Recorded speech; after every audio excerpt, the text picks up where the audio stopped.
Okay. There we go. Well, I'm glad I checked, because that would have been really bad.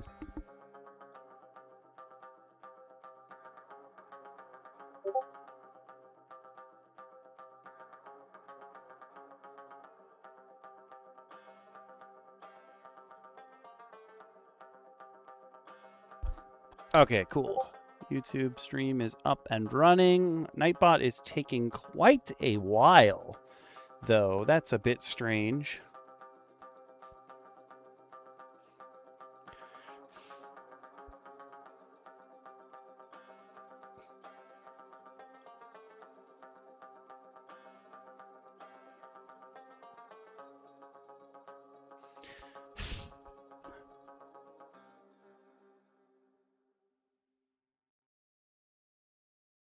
There he is. What's up, Nightbot? Nice. Okay. We're going to boot up Twitch and make sure everything's up and running there. Oh. Okay, I guess.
What's up, Awaz?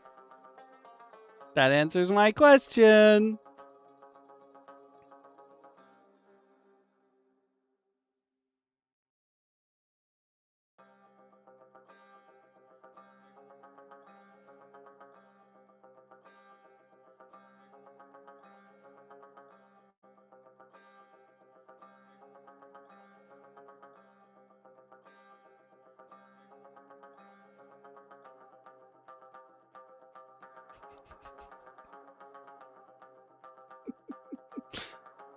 How are you tonight, Awaz? Whoa. Oh, it did the thing. I'm still not used to it cycling through the stuff at the top. I'm sorry, what? Where did it go? Where did it go, Awaz? Did the horse fling it? Can they kick them off in a fit of joy? Is that a thing?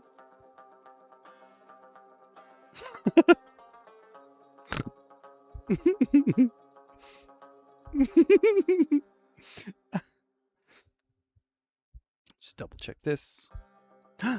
That's good. The horse was having a fit of joy.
I've been muted again, haven't I? God dang it. Why was I don't even remember why I muted myself, but I've been talking to myself for 3 minutes. I'm dumb. I do wish you lots of luck, AWAS. I don't know if I muted myself before that or not. Whoops.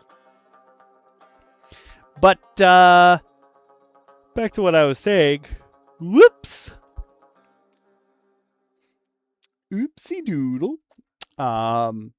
Tonight, we're going to make some characters. My plan, this is not how I think things exactly will go. My plan is to make level 1, level 3, and level 5 versions of some of the characters that are up here that you guys already rolled with the command that's in both chats right now, ! Roll stats. It'll roll you 6 stats, 46, drop the lowest. So during the 100th episode special, and then a little bit after that, we had a bunch of folks roll stats. Anyone can roll stats in here for their next character. The code is there. You can also run. You can also roll a singular stat. So if you want to do them one at a time, you can do that too with ! Roll stat. That'll just roll 46, drop the lowest once. Roll stats, we'll do it 6 times so that you have all your core stats for 5e. I actually think it's the same for Pathfinder as well. I don't think Pathfinder changes that. There are multiple ways to roll a character, but I prefer the chaos of 46 drop the lowest as opposed to you could do point buy or you could do standard array. I actually did run standard array for the well-packed Spatula 1-pack shot. I did standard array just because it was easier for them to just be like, oh, you have these stats, where do you want to put them? Rather than them roll. It's just a quicker way. I've never played a game where we used point buy. Not that I have anything against it. I've just never played in a game where anyone was using point buy. And again, nothing against it. Just it's there. But yes, we have all these stats rolled up. And you guys suggested some classes. I actually want to separate some of these because I'm going to put these in the rows of folks that I know that they're for. So we have that one. College school dropout is actually me. I don't care which one it is, but I would love to actually roll a college school dropout. I believe these were for Shin, but this is Wemba. I think both of these are for Shin. I think. I could be wrong.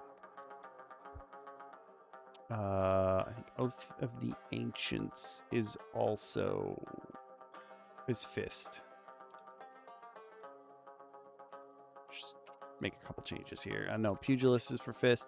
Technically the Sea Paladin is for Fist, but that's actually for everybody because it's going to be our under the sea. It's going to be our Triton Paladin. I think makes the most sense. Belly Brewer is for DM Lacara, but she actually already has a character made for that, which is super easy.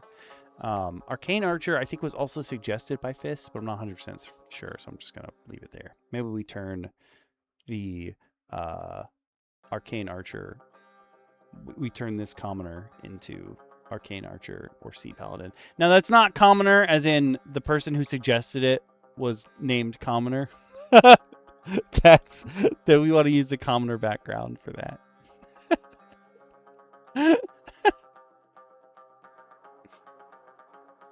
I do have a bunch of stuff to hand out today, but I'm not throwing it up on the Patreon. I'm just going to throw it up in our Discord if anybody wants it as we get to it.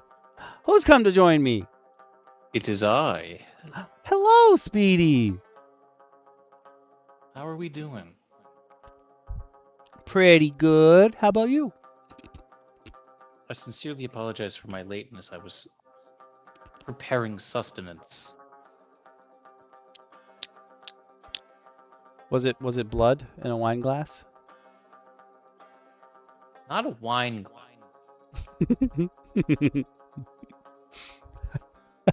I'm still suspicious frying the chat from DM Lacara being like, that's not what blood looks like in a glass.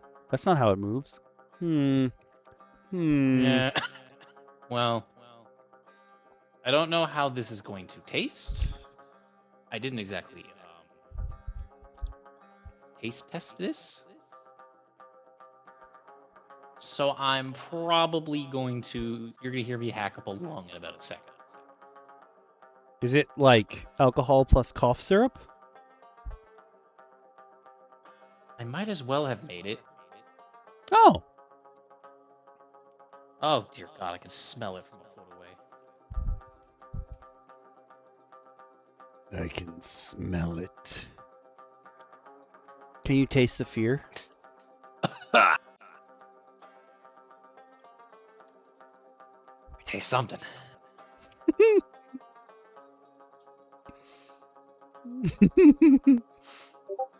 Ooh.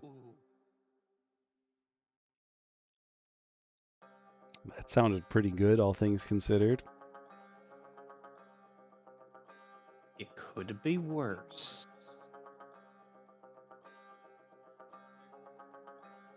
Was it measured like the other day? My brother had to. My brother had to measure something, and he just eyeballed whatever it was and poured it into a bowl. And my sister was like, "You can't do that. You have to measure it." And he goes, "Give me the measuring cup." And she goes, "Okay." And he pours it back from the bowl into the measuring cup, and it's exactly where it was supposed to be. And he goes, "You were saying? You should know by now how great I am." And I was like, "She should. She really should at this point. You're still here."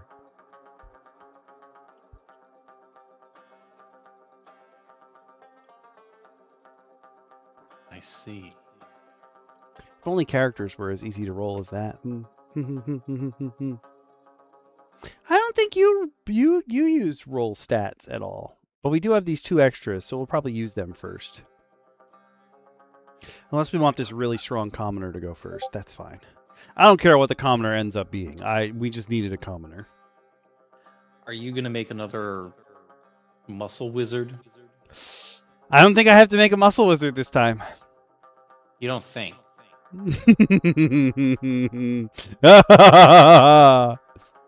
I just want to say the commoner is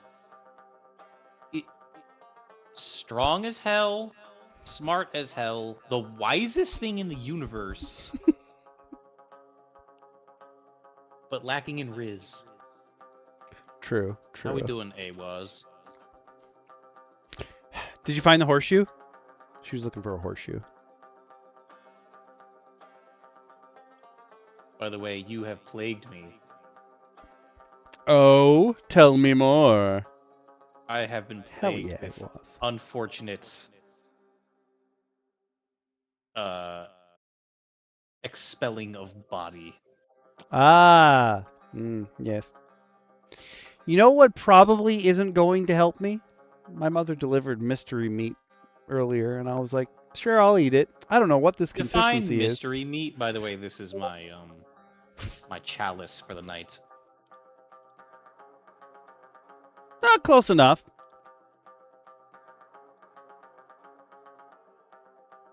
I will, however, be swapping this concoction out once I finally finish it in probably the next 2 hours for my my blood bead. Blood bead sounds like vampire finger gun. Oh, dang it. Mead is cooler. But blood bead sounds like the coolest way a vampire could ever shoot finger guns.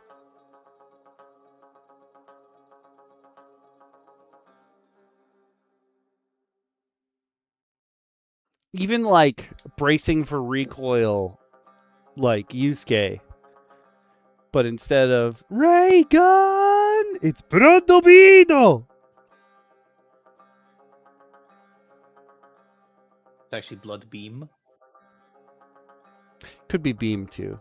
But blood bead just sounds like it'd probably be like Chidungan.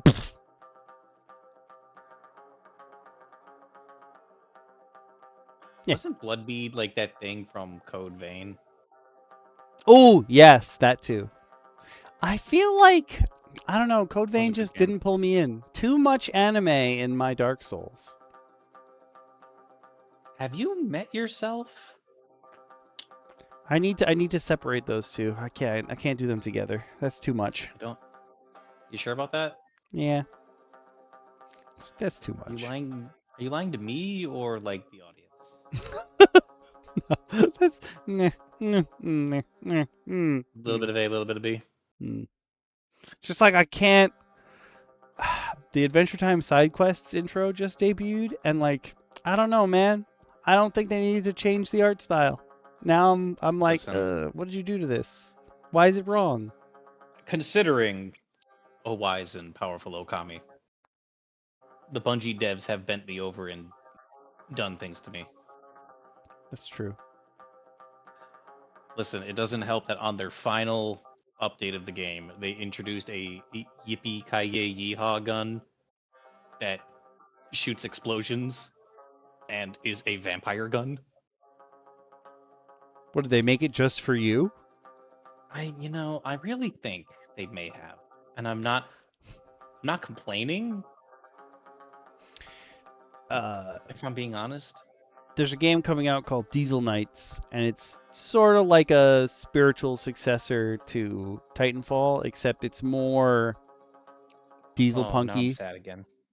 And during the devlogs that we're getting on the Kickstarter, one of the devlog things was like, oh, we finally implemented explosive weapons, but we haven't implemented pathing for like large projectiles yet. So right now, if you loaded up an explosive launching weapon, it's just you click and whatever you're looking at explodes. And I was like, honestly, that's pretty freaking dope. It would make the game hard as hell. That is pretty based. Like, I understand gameplay wise why that would be terrible, but pretty freaking cool. Terrible? Yes. Cool as shit? 100%. Sir, you've been talking a lot of smack today. I think I've had enough. Click.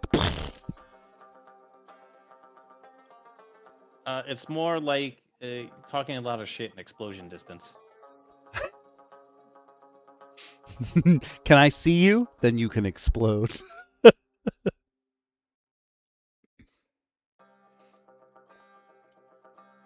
I don't know how many But other can I folks see you are from gonna this show distance? Yes. Should I probably? That's up for you to decide. up. Big, really big. Me and DT were playing Rivals the other night, and there was this Black Panther that was just all over the map, and we lost him at one point. And I said, "Where's Black Panther?" And DT goes, "Oh, he's running up the wall right now." And as I turned to look at him, he like got stuck on geometry, so his character model just stopped at the top. And like he was like in a groove in the wall, so he just stopped. And as I looked at him, the entire team, like DT included, everybody looked at him at the same time, saw he stopped, and we all shot him at once. And it was just like such beautiful, perfectly timed. We couldn't have planned that any better if we tried. But where's Black Panther? Oh, he's right there. He's stuck. And then he just crumpled. That's fucking hilarious. I can't even lie. That's really fucking great. Never mind. Everybody was just looking for him. He was the Black Panther in our heart. He won the hearts and minds of the people. He just didn't win the fight, you know? It's true. It's 100% true. That was before you got there, it was. Actually, yeah. Two nights ago, I think. Because DT didn't play last night. Was it last night? Yeah. Today was bully some random person online. I'm sure. Actually, no, to be fair, I'm usually the one doing the bullying. I'm sure you are. I did accidentally bully DT the other night. That was my bad. I didn't realize it was him. It wasn't accidental. Don't lie to me. I was just, well, we were fighting this dude who was like, he had like Mexico in his name, and he was playing Cyclops, so I just called him Captain Mexico. He was just whooping ass. Like, it's like he had not touched grass since Cyclops came out. He knew so many tricks. None of us could catch him. And then poor DT was playing Cyclops, but it was his first like night playing Cyclops, and I was like, "Yo, our Cyclops is duty compared to theirs." And DT was like, "Thanks a lot," and I was like, "My bad. You can't stand up to Captain Mexico on your first day." You knew what you were doing. Don't lie to me. DM Lacara, is that you? It is. I have appeared from the ether. Hi. From the ether itself. What's up? Not much. You. Yeah. Eyeballs. Kicking butt and taking names. Yes. I mean, I'd rather not be, but I have not been given that option, so. Are you a reluctant berserker? I'm the barbarian that's like, I don't I'm Hulk. I'm Hulk basically. Like don't I make gotcha. me angry. Lacara, correct me if I'm wrong, but you are a barbarian by virtue, not by choice. Gotcha. That tracks. It's like, okay, nobody else is gonna do this, really? Alright, fine. It's like, fine, I'll rage and kill that man. Oh, somebody's gotta Really had to beat this twist guy my into arm the there, dust. you know. Fine. The thing is, there is an option where people don't twist my arm, but it happens very, very rarely, and they really, really wish they hadn't afterwards. But usually, yes, very reluctant. All right, that's fair. I can respect that. Yeah. So what are we doing tonight? What's the order here? We are gonna make some characters up tonight. Awaz is here, but you're also here, and your work is pretty much done already. So we could technically start with you. I removed from this list Belly Brawler. What? Nope. Yep. Is that the name? My brain right now was like, no, it's berries, and I was like, I don't think that's true. I'm sure he eats those too, but I don't think that's true. No, there are in fact. Wait, are there not berries? Belly. You were thinking belly, weren't you? Mm-hmm. Okay. He was thinking something. Yeah. Yeah, do you want to start? I'm fine with like doing Numa later if you want. Okay. Oh, what I will do first is, if any of you out in the chat would like some new character sheets, I'm going to show you a whole bunch of them, and I'm going to share them all in the Okami Curry Discord in Tabletop Schmabletop. If any of you want them, you can have them. I don't think anyone's going to get mad because I'm 99.999% sure that they're all free. And any company who's like handed out a free character sheet is just stoked that you want to use them. How dare you assume my emotional status? the only one spite. that I don't want to say I feel bad about, but the only one that like hurts me to know that I have it is I have the Headless Hydra Press's character sheet, and like they disappeared off the face of the earth. Something happened to the owner's family, and like the company just dissolved. And he left like a cryptic message, like I'll never be the same person that I was. And just disappeared after that. And I was like, oh, that's sad. Like I have books from them. I have shirts from them. I have their character sheets. And I'm like, oh man, it sounds like you need a hug, bro. I think bro definitely needs a hug. First character sheet here is from Bloodpunk, which is a Kickstarter that happened semi-recently, and as you might have guessed, they use a lot of blood. They're instead of steampunk, it's like hemopunk. They actually like use people's blood as the powering mechanisms of their cities and stuff. No Lacara, no Awaz. I did not write that. Are you sure? I would expect yours to have more class than that. Ooh. You know what? I accept this. Like, more spiky black things, definitely. Some blood, certainly. But, like, just blood, I mean, that just sounds sticky. What True, if I true. told you, Lacara, Okami knows, but I'm currently imbibing some, as they say, viscous blood-based liquid today? Wine? No, I made a concoction that I didn't really anything test before putting it in my mouth. I mean, Are you regretting this decision? he's only coughed a couple times. Only slight. No, actually, no. I'm kind of acclimating to it now. Basically, I'm imbibing a concoction that consists of some grenadine for flavor, raspberry liqueur, and blackcurrant whiskey. That sounds atrocious. That looks like a bunch Get of used stuff to it. that doesn't normally go together. Honestly, it smelled worse the first time. Okay, that's fair. That's fair. The blood punk sheets you're gonna have to print them out if you want to actually use them because there's no fillable space. If you have a subscription to Adobe and you want to add in your own fillable spaces, go for it. We're Or not that rich. yeah, or own in air quotes a subscription. Also, go right ahead. That's not for us. Foreshadowing. Then I'm going to show you guys my favorite character sheets. They're the Fate Forge ones. You guys probably know them as the Chinchilla folks.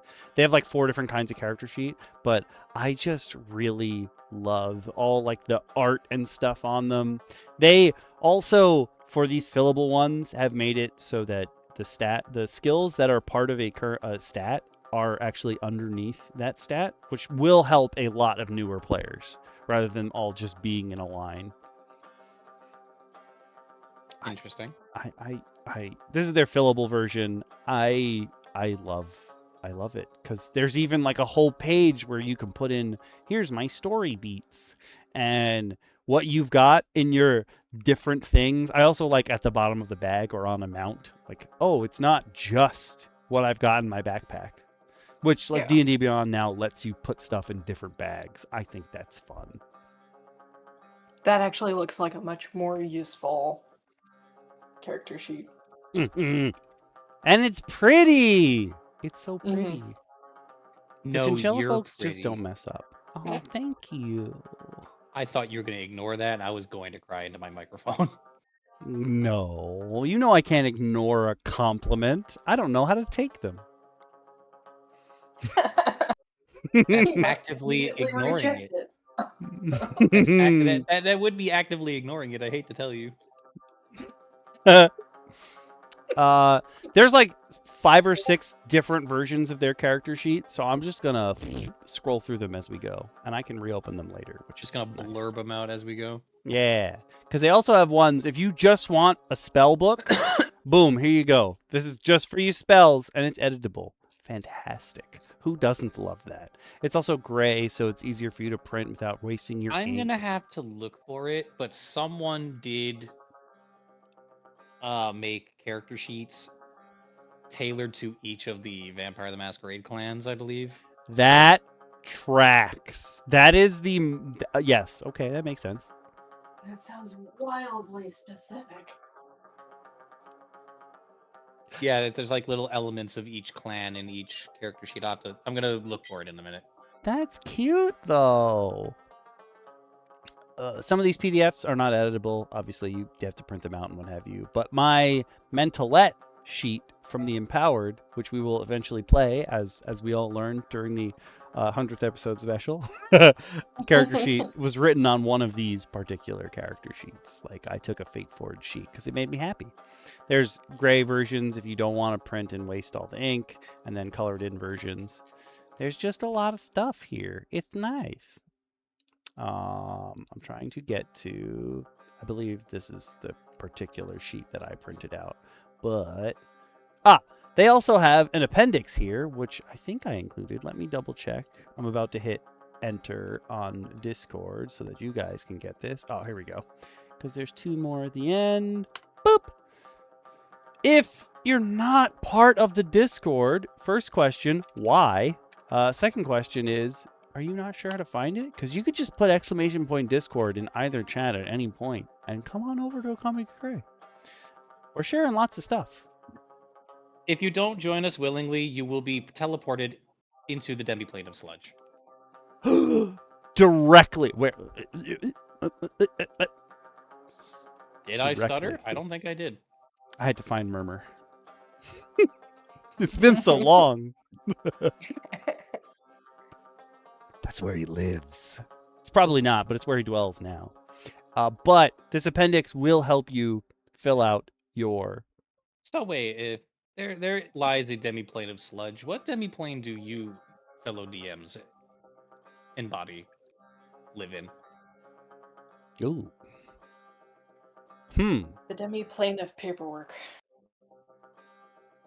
Oh, that's so depressing. I thought you were going to say the demiplane of parenthood, and I would have understood completely. Oh, that's not a demi-plane. That seems like a full plane. It is the whole plane. That's its own multiverse.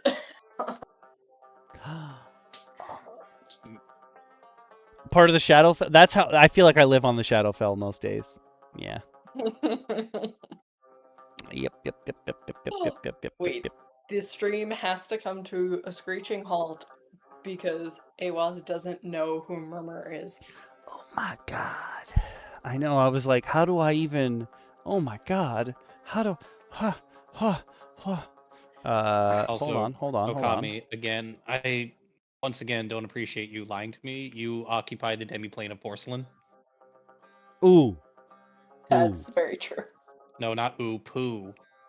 And that is how I'm not it feels apologizing most for being days. funny. That is 100% how it feels. I am trying to figure out what is his name? Like what? Oh, there we go. Hush Devil, thank you. So, your boy Murmur was our Hush Devil.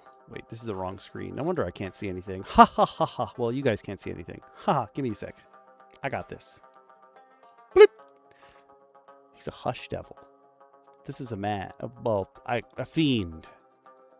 He steals your voice, and he likes to steal people close to you's voices so that he can lure you into the sand and murder you. It's nice. For him, not for you. Definitely not for you. You've got to be fucking kidding me. Not for Murmur that my family just burst into the house again. Hold on one sec. Oh my god, hold on.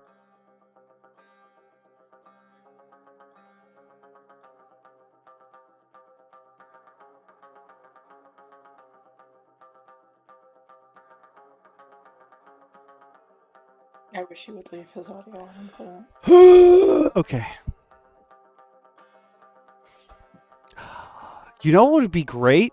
If Murmur could steal my voice and just bother my family with it all the time. Are you kidding me? He'd become their favorite person because he wouldn't go away. Yes. And then I wouldn't have to deal with them. I'd be mute, but I wouldn't have to deal with them, and it would be fantastic. They'll just talk to you anyway. No, they won't tell that it's not me. They're too stupid. Yeah. We finally found the solution. No, we just had to Do they go based off of, like, can they sense your voice being present? Yeah, they don't care what it's saying. They just know the sound. They just know the sound and Sorry, follow guys. Sorry, guys. The DM Roundtable is going to go on an indefinite hiatus while we go on a real-life campaign to find a Hush Devil for Okami. Now, does it just mimic your voice or straight up steal it? Oh, straight up steals it.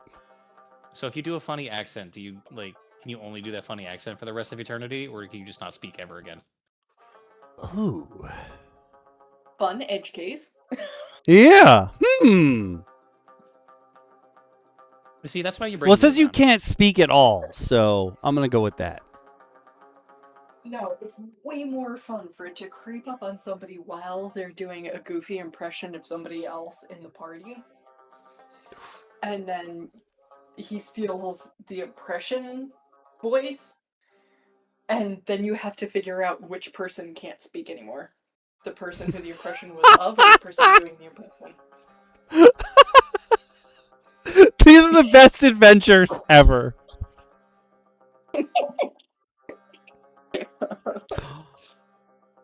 And then it just becomes a game of everyone doing funny voices. Yep. Now, what if I told you I knew a man back I in the love day this. who decided to do a challenge for himself? He played a bard with one small stipulation. Yeah. He can only speak in actual released song lyrics.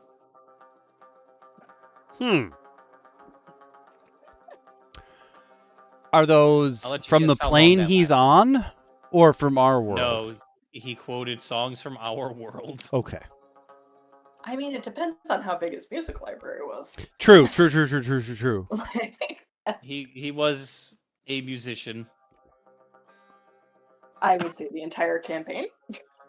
No, it was a one shot, and he lasted half the one shot. Oh, come on. You could do better than that. Disappointing, yeah. This is technically D&D related, but also not. When we were getting our Comic-Con tickets, and I was trying to set up, all the computers were fighting me. And so I started singing Double Double Toil and Trouble, Fires Burn and Cauldrons Bubble.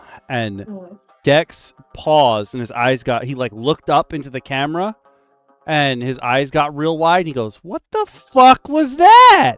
And I was like, You've never heard that before? And he's like, "No? Did you just cast a spell?" More or less, yeah, actually.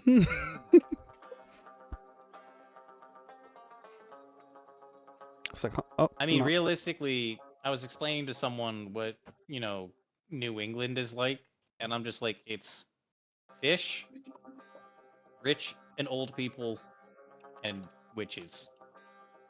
And they're like, witches. I'm like, witches. Yeah.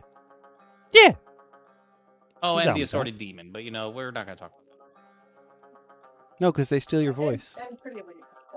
I mean, not all of them steal your voice. Some of them are just a creepy doll that, murders your friends in their waking hours. Oh, I'm gonna have to bother Amy, aren't I? Yeah, you know what she did. Out there taking pictures of one of the people we worked with loves horror, and she kept going to wherever Annabelle was currently on display, like the actual physical doll, and taking all these pictures of her. And we're like, why? You're gonna let her out. It's gonna be your fault. No, you haven't been told the full story yet.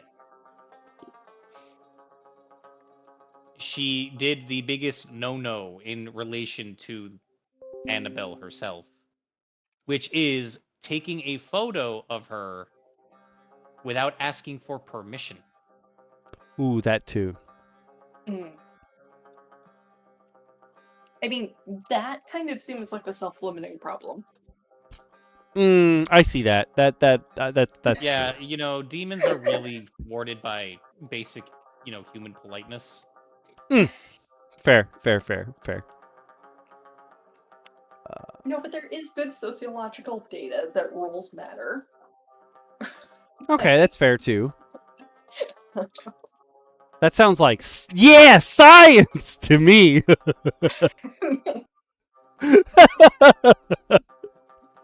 Actually, oh my god, I read a really, really good book this past week. Speaking of weird science. It was called Strange Animals. You have my attention. And it started, the full description of the book before I started reading it was a guy has a near-death encounter and starts seeing weird animals. And I'm like, yeah, okay. you have my attention. So I got the book and I start reading it. And it turns out that it's based in our neck of the woods. And I'm like, really? Okay. Okay. I mean, I guess that's not that surprising. And that this guy stumbles into the world of cryptozoology. And I'm One like, does not okay, simply stumble into the world of cryptozoology. read the book. It was honestly the best written recent book that I have read in years. Oh, that's high Very, praise. very, very well done. This guy has a gift. Really well written, like very interesting characters, great pacing. I mean, just everything you want in a weird book about cryptids. I was very happy. The one thing that made me crazy was that the ending felt like it ended like 5 pages too quickly. Oh. Like they go through the entire book and then don't explain the very last bit, and it kind of bothered me, but honestly I feel like it was almost an intentional pacing thing. Like you never get the whole story with cryptids. Yeah. So we're not going to I mean, complete yeah. it. If that's the case, if that was intentional, then my hat is off to this author. Like Yeah, he did, that's good work. he did a flawless job. It's his first novel. Oh, damn. It was really good. Go read it. What's the title? Strange Animals. Name is Jared something, but it's spelled weird. Okay, I don't know how to... I'm not going to give you the twist at all. I'm just going to say there is an anime about a cab driver, but like everyone in the world is an anthropomorphic animal. And your description of the book made me immediately think of Odd Taxi. And if you haven't seen Odd Taxi, it is a wild ride, and I want you to just go out of your way to watch it. That sounds very much like my... How has this never come up when I've asked you for anime recommendations? Because To catch him in the right mood. I feel like this is the only time where I can be like, yes, there is a twist, and not spoil it immediately. Okay. It's because you're bad at not spoiling. Wait, I know which anime you're talking about. I'm not gonna say anything. Well, stumbling into it is easy. Then I don't have to say anything extra. Just this taxi driver stumbles into a mystery that only he can solve. Like you're reading it off like the...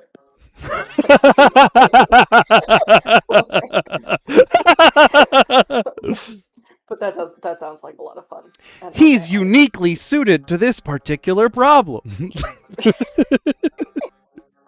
he's the only one with opposable thumbs.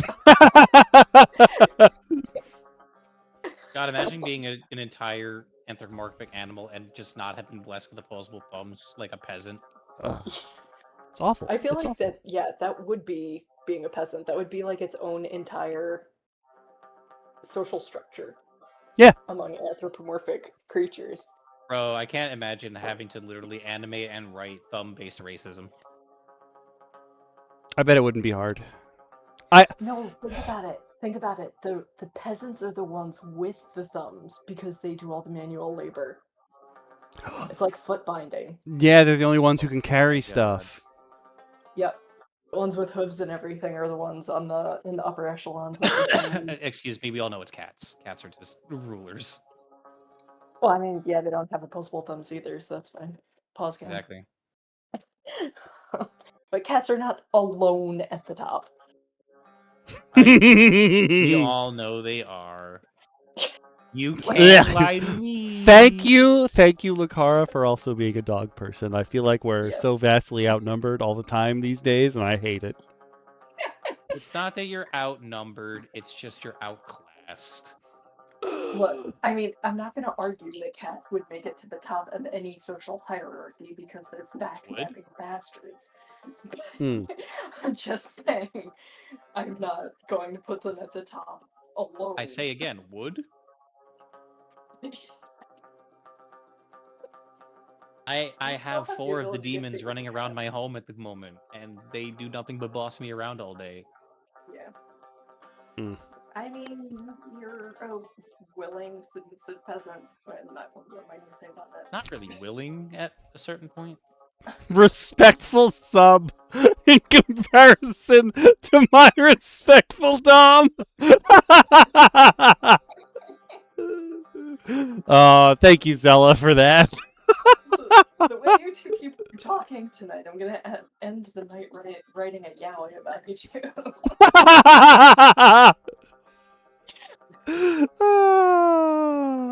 Well, This okay. drink isn't that bad till it burns. Oh my lord. Okay, speaking of creatures with opposable thumbs, anthropomorphics, the next set of character sheets I'm going to hand out are for Humblewood.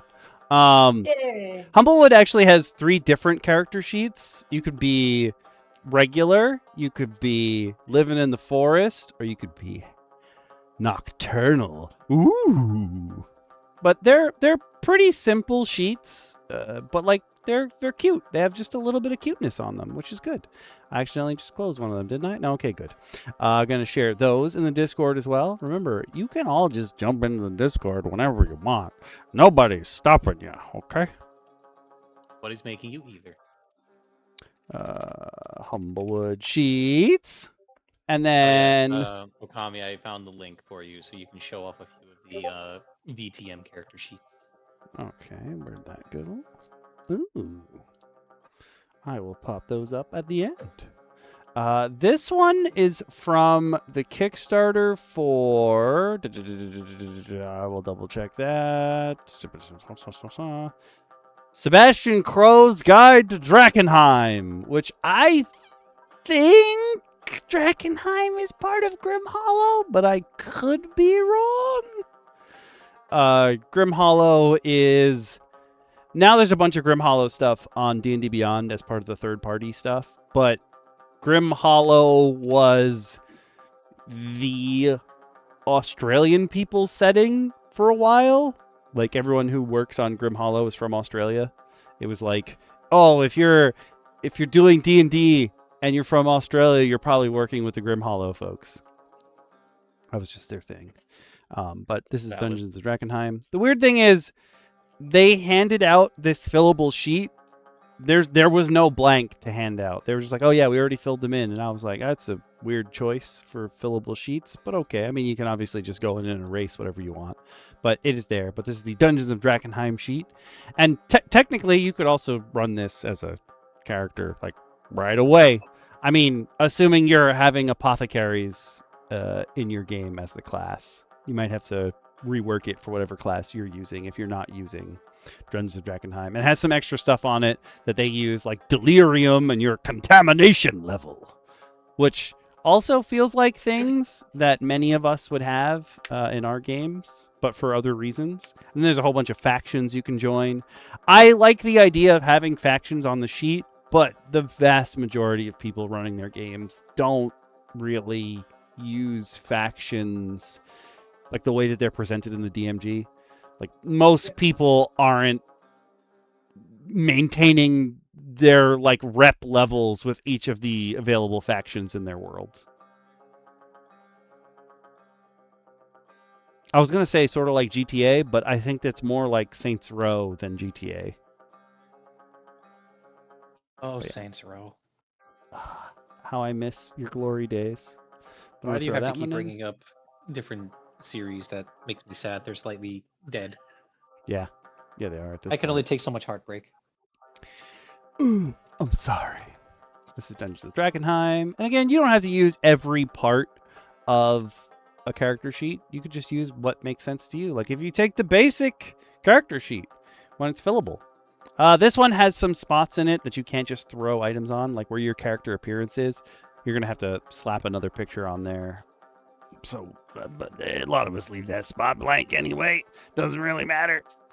There's like a million different versions of the official 5e character sheet that's fillable because everyone who does it has to put in new fillable spots, which is very funny, which I specifically have like 15 different versions of it.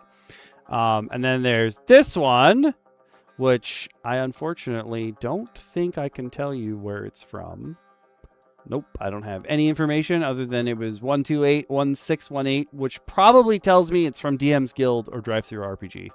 And that is the item number. So I could look it up through there, which I should probably do. But this is a very simple character sheet, except it has lots and lots of pages. And then it has sections at the bottom that you can fill in with like your spells as if they were real spell cards. This is pretty much the way that the official spell cards are displayed, which I know not everyone uses, but there's a lot of spell cards in here. So if you want to be a wizard, this is a great character sheet for you.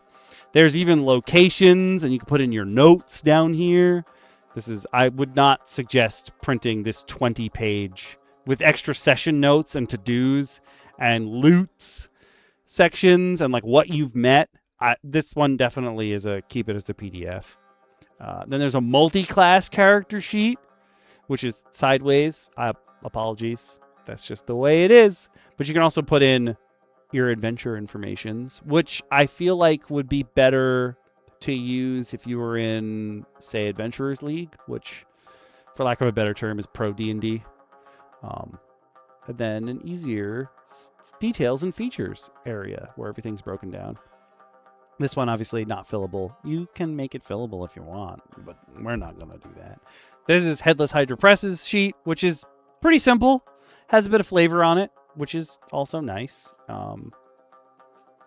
It looks really nice. Again, rip Headless Hydra, we miss you. And this is an NPC character sheet because I learned way too late into DMing that generally speaking, you don't need to build an NPC like a character. And if you do, you're wasting a lot of time and energy on it. I can attest to that. So you can just make an NPC sheet, which just has some very general information on them. And maybe like they can do this thing once a day because that's really all they need to do. And then there's mini character sheets. You've been there too, right? You're spending more than 5 minutes on an NPC. If you're spending more than 30 seconds on an NPC that they're never going to see again, you're doing it wrong. If you spend more than 5 minutes on one that they may see again, you're doing it wrong. And usually, if you think it's one that they're going to see again, it's not going to be. And if you think it's one that they will not even bat an eyelash about, that's going to be the newest member of your adventuring party. Every goddamn time. But that's okay, because then you create the rest of them through the interaction. So again, you don't need the setup. Yeah, you don't need to put in. You don't need to. Yeah, you don't need to. These are stutter answering one question, and that person's gonna have a stutter for the rest of the time, and that's the one you're gonna attack. Yes. 100%. 100% true. Oh, that's perfect. Oh, yes. I love it. These are mini character sheets because again, like you don't have to do all the work for a character that they're probably never going to see again. This even is a bit too much, but this has sections on it like for the voice and the accent and like personality and mannerisms, which will be helpful if you have a bunch of these like stuck to your DM screen. That's pretty helpful. I also would suggest not sending yourself voice messages on Discord or Skype or Teams, whatever they want to call it now, because those files get deleted after 2 years or so. Discord's usually around 5 years, they'll start deleting stuff, which sucks when you have a super long running campaign and all your references are now gone. Things I've learned. Especially if your players haven't run into that person in a really long time, you're like, oh no, I don't remember, man. It's been too long.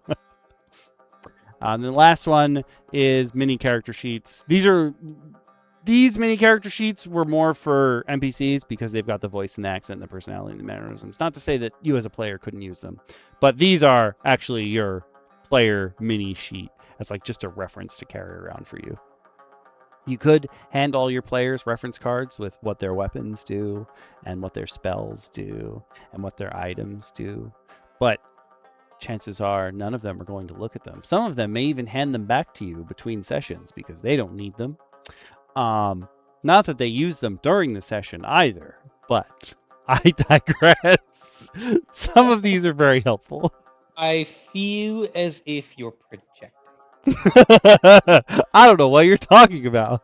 My players read their sheets all the time. Can you We'll give you- even We'll give say you a on minute to screen? cry. Can you even say on stream without crying, breaking down, laughing, straight faced? Do your players show up with character sheets? Did they even make one?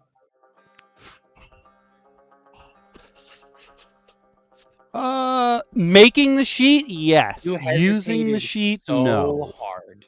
Yeah, making the sheet, yes. All of them were like, hell yeah, I want to make this character. Actually reading their own sheet, though, woo! No, not usually.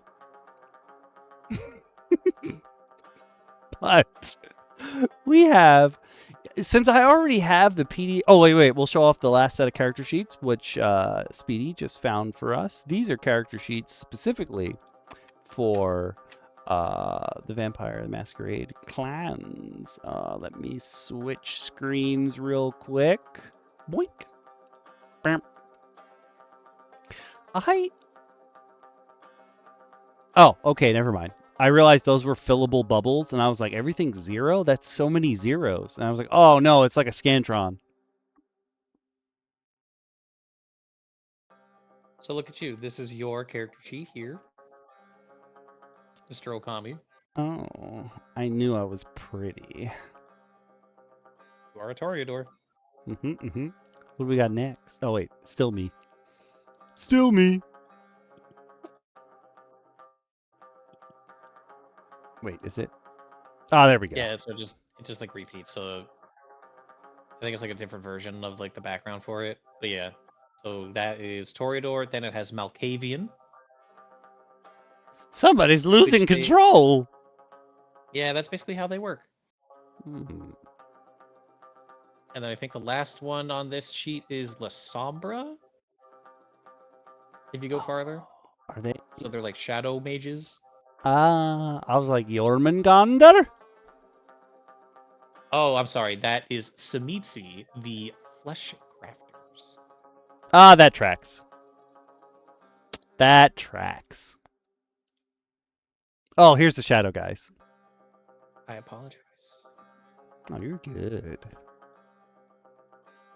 These are really, really well done. I think that clubs would really like how the layout is on this. Yeah, I just like them how they're all themed. So this one you can see like is all their shadow and abyss. Yeah. This is nice. Thank you. Thank you for telling me my obsession is nice. I'm going to share these in tabletop as well.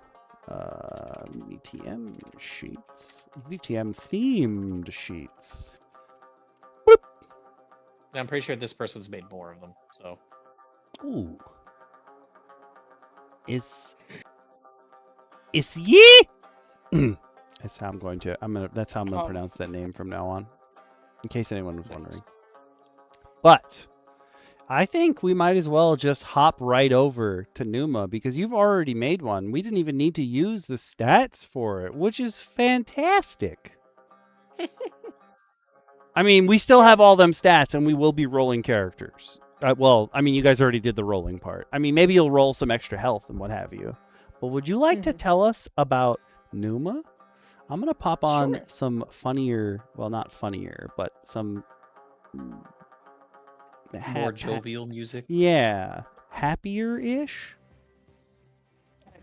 I have root for Numa too, so that people can get a mental image. What I was going to ask is the Belly Brewer in Yadaman? Or was it from the original book? No, it's from the original. Okay. Because I will pop that up on the screen so you guys can see what we're talking about. The stats on the side are all slightly tilted and it's bothering me. Nah, it's very... Kojima. Yeah, it's very like, we had to put it together. Yeah. Listen. It's up. We did our best. I respect the hustle. I respect what they tried to do. It will not stop me from taking you out to the forest and telling you to look at the pretty birds and putting a buckshot through your eye. That kind of thing is frowned upon in Obojima. Not if I do it with a smile. This is not the place There for we go. your dark blood fantasies. Wait, no, I want Belly Brewer. Excuse me. They're not just dark blood fantasies, Belly I'll have you Brewer. know. Here we go. Sure. What sort of degenerate do you believe me to be, Lacara? Nothing more or less than what you are. Damn. Yes, the Path of the Belly Brewer is a ridiculously fun direction to take the Barbarian in. They get... So basically, there's the potion brewing mechanic in Obojima, where basically you put 3 ingredients together. Each ingredient gets one of 3 numbers. You get combat, utility, and whimsy. Every ingredient has a stat in one of those, in all 3 of those categories. You add the 3 combat values together, the 3 utility values together, the 3 whimsy values together, and see which one is biggest. And whichever one is biggest is what kind of potion it is, and then you look up the number that is the total in that category, and that tells you which potion you just made in a numbered list in the back. That's like the 30-second intro to for me to say that that's not how it works for Belly Brewers. Instead of having to go through all that rigmarole, Belly Brewers literally just get to shove quite literally almost anything into their mouths and decide which of those 3 categories you want the effect to be that triggers. You function basically slightly more stably than a swamp dragon from Discworld. But the basic idea holds that, like, your body moves around internally to digest basically anything and release magical capability from it. So, it's ridiculous. Your combat, like, thing that you can trigger basically turns you into Gumby.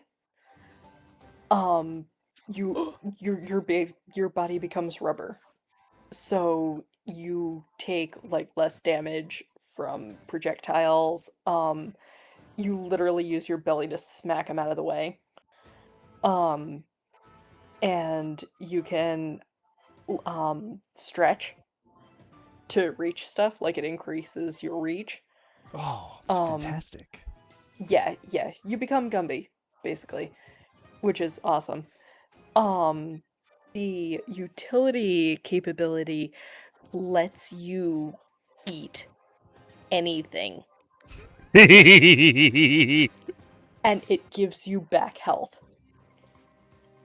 So when I ran this, Numa, the Belly Brewer that I use as a pregen when I run paid games, is the only pregen anybody has used. Everybody reads her character sheet and is like, hell yes. So, the first time she was played, the person who was playing her, they got attacked during the night by barracuda, a pack of barracuda, which are a cross between a bear and a barracuda that kind of swim through the air and dirt. I get it. Barracuda. Barracuda. Yeah, they're hairy fish that live on a mountainside. They're horrifying. Yeah, that sounds about right. They were getting attacked, and her only actual weapon was a frying pan. So she was taking hits because, of course, she was like tanking for the party, and she used one of the racial abilities that we'll get to of the frog people, the Nakudama, to use her tongue to shoot, like, across the, like, campsite, grab her bedroll, and shove it into her mouth to use the utility ability to heal herself. She ate her own bedroll. It's so good! It was amazing. So yeah, utility, anything you can fit in your mouth, you can now ingest, and it gives you back hit points. It's fantastic. It's great. It's so much fun. And then Whimsy is, I feel like it's kind of overpowered in a way. You gain one of the effects at the start of each of your turns, which this thing lasts as long as you're raging.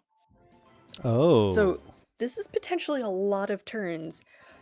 At the beginning of each of your turns, you get to choose whether to teleport to an unoccupied space within 10 feet of you, take some necrotic damage, but your next ability check you add that number to, the same number as the damage you took, or immediately take the help action as a bonus action. And you get to like decide something like wacky and whimsical, almost like a wild magic surge that like happens to your like physical form. I Please like never that. Please never let Shin see this. Please. I wish he was No. here. He would have fun with it. I'm pretty sure he already has the books. So. Oh, I'm pretty sure. Also, slight tangent. I just wanted to congratulate Lacara on a 5-star rating on your start playing page. Mm-hmm. You guys contributed to that when I was starting out. Yeah, some of you guys wrote reviews, like the unverified ones that you start out with. Me and DM Shin did. We helped. Yes, you did. I was there. You were there, but you did not say you had a good time. Oh no! I didn't say I didn't have a good time either. Oh no! I just want to say, listen, I'm here to provide chaos and jovial entertainment. Indeed. Yes, so, yeah, it's been on there because I haven't posted any sessions in a while because real life has been taking over, but I have the art for my campaign and I'm almost ready to post the full restaurant adventure campaign, so that will be coming hopefully this week. Strahd, you say? God, no. Do you know how many Curse of Strahd things there are on Oh my god. Yeah. Curse of Strahd is like the number one. It's like 40% of all the listings. I mean, it's because Curse of Strahd you can play in 1,000 different ways because people want to play 1,000 different ways.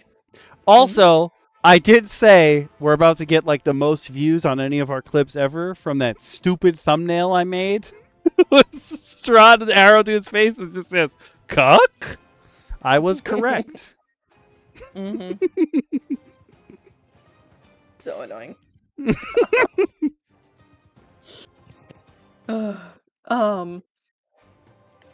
Okay, so as you go along, as you level up, you actually get cantrips. Ooh. Which is quite rare for a barbarian. I mean, they're not major. It's prestidigitation and thaumaturgy, but still, you get some magic. Yeah. And then you get to pick like specific potions that you just like can make using your belly. Like nobody, I mean, they're only for you, but like you pick a potion and every time you level up, you get to swap it out. Oh, okay. So you get to pick one of the standard potions in addition to your standard raging ability. And then at 10th level, then you like get some of the benefits, even like it gives you advantage on stuff and everything, even when you're not raging. So, which is pretty cool. I like that the chosen potions that are working like normally people's spells, like I'll swap this one out when I level up. That's cute. Yep. So, so it's a fun one in general. That was why I picked it to be like one of the pregens, because I figured a lot of people would want to do that. Apparently you were correct. Yeah. I mean, this doesn't surprise me in the slightest, if I'm being honest with you. So let me pop up a Nakudama so that you guys know who we're talking about. Yeah. That was a mistake. Alright. I should have just done up at the top and looked at the races and make this easier for myself. Yep. Because if I search for Nakudama forever, The races are on page like 145 or something. It's ridiculous how I'm late ready. they leave them. Ancestries of Obojima, 125. Yeah, 125. yeah. Here's some Dara. We don't care. So, Nakudama. Lacara, I hope you know, Hmm? make you proud. I have now acquired in my crystal goblet some what I'm calling my blood mead. Which is what? Fuck. Please tell me it tastes better than that first thing you made. Oh yes, this was professionally made. Okay, good. Yes. So, So much better. Nakudama are frog people. They're anthropomorphic frogs. They're a lot of fun. They have a tragically short lifespan. Define so they tragic. I think they only live to like 35 or 40 or something. An average of 45 years. Yeah. Yeah. So they don't live very long, but they try to make the most of it. They're very much like outgoing, happy-go-lucky. Like they embody it's either a good time or a good story. Oh, that that is- makes sense. That is what they live by. They're always out there trying to learn about something, discover something, experience something, live fast, die young. So, but they're a lot of fun. I can respect it. Yeah, they're a lot of fun. They are amphibious. Hell yeah. So they can swim, they can breathe underwater, which is cool because there are actually multiple underwater settings in Obojima, so you can have a lot of fun with that. Oh, that makes sense too. There's the shallows, which like people build submarines to go check out and everything, but also the Nakudama can just go in. But there's like dangers. There's fish people that aren't very nice and stuff. I don't know what it is about 5e settings and mean fish people, but the Obojima carries on the proud ? Tradition. But there's also like an underwater Nakudama temple that's got all sorts of story hooks in it. Oh, it's sick. Yeah. And they have a And- tongue. Yeah, you can have a stretch tongue! 15 feet to use like mage hand. Blip. What that tongue do? Blip. It works like mage hand. Yep. Blip. Literally, you can grab stuff, you can pull it back to you as long as it's no more than 5 pounds. And it's like they can, if it's being worn, they can contest it with a strength check, but otherwise you just Please keep obsessive My Hero Academia fans away from it. Yeah, that too. I was thinking of Greninja as well. Like the latching tongue portion of it. You can use it to be like, and then pull yourself towards it. I like how you were thinking of references. I was thinking of the degenerates who would play these. Blip. Blip. Listen, I would be an absolute nuisance as a Nakudama. Nakudama, honestly, I think are the most fun. The bone that I have to pick with Obojima is that there's only 4 races.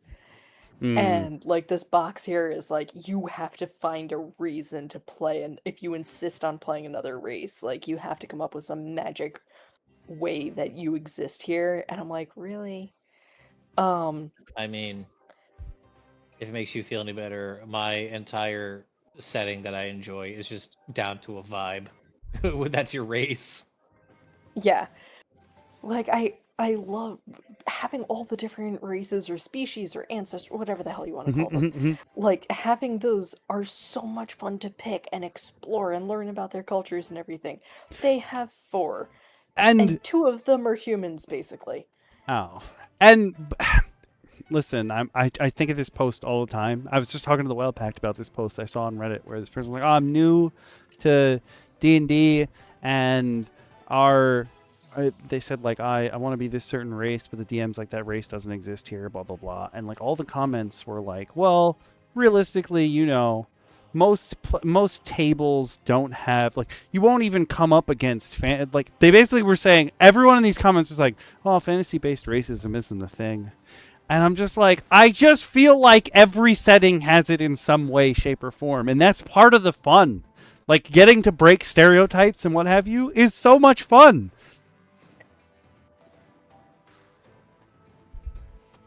It absolutely is. And I mean, that's, yeah.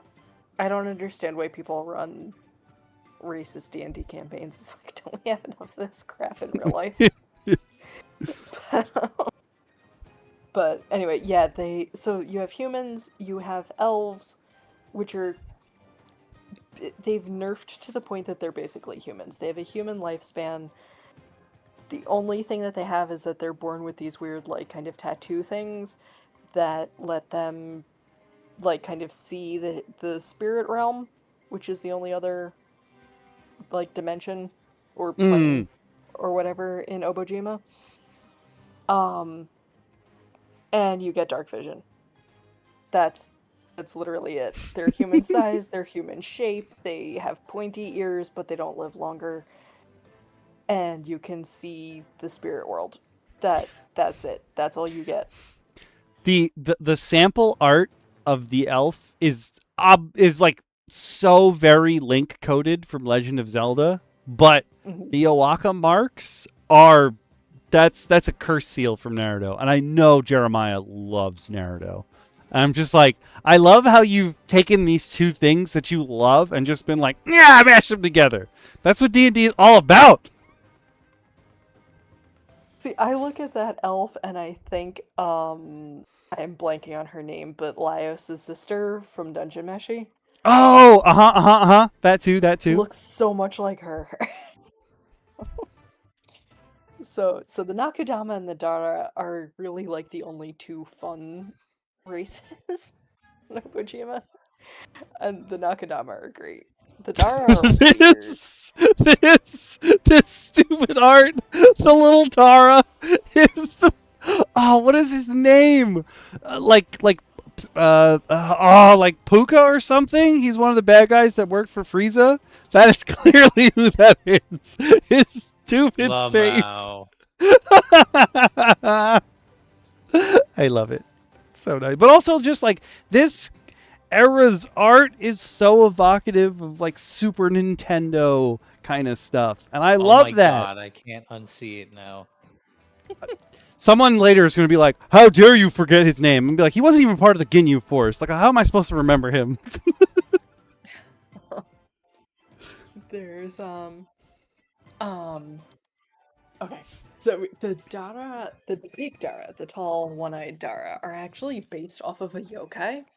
I don't know where they got the red Dara from, but this thing is definitely modeled after the one-eyed boy, like yokai. Oh, okay. Yeah. Are they only? They're only red and blue. There's usually if they're only red and blue, they're sort of based on Raijin and Fujin, who are like gods of the storm kind of deal. There's always a red one. There's always a blue one. Yeah, Raijin's lightning, Fujin's wind. Yeah. Yeah, these guys have absolutely no any theming like based on that. It's a vibe. Yeah, they don't have anything like any affinities or anything. Thank you, Awas. Poodoo. I was close. I knew it started with poo. Like most of my days. God damn it. By the way, I have to leave early. I'm a little tired today. I apologize. You're good. That's okay.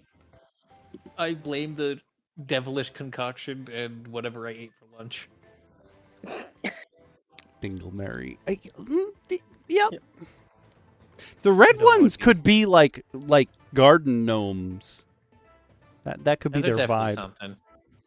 That's all for now. Bye. Later. Sleep well. No. Oh no. What a way to go. That rhyme. That was an unintentional rhyme. I apologize. Yeah, that's okay. As long as you don't start singing. Wait, is this Numa? I Is just what, looked at the Numa? picture. Yes. Let me pop that open so everyone can see Numa. Look, everybody, it's Numa. This is Numa. You do get to play Numa if you play in one of my games. Start playing. Or I mean, I'll let somebody play it if they do it through your Patreon too. She's I actually a did goofy those little... shares before. That's why Speedy was like, "You have a 5-star rating." I was like, "Listen, if it's advertising for someone else and I just happen to be attached, I'm good at that." I know, you're terrible at your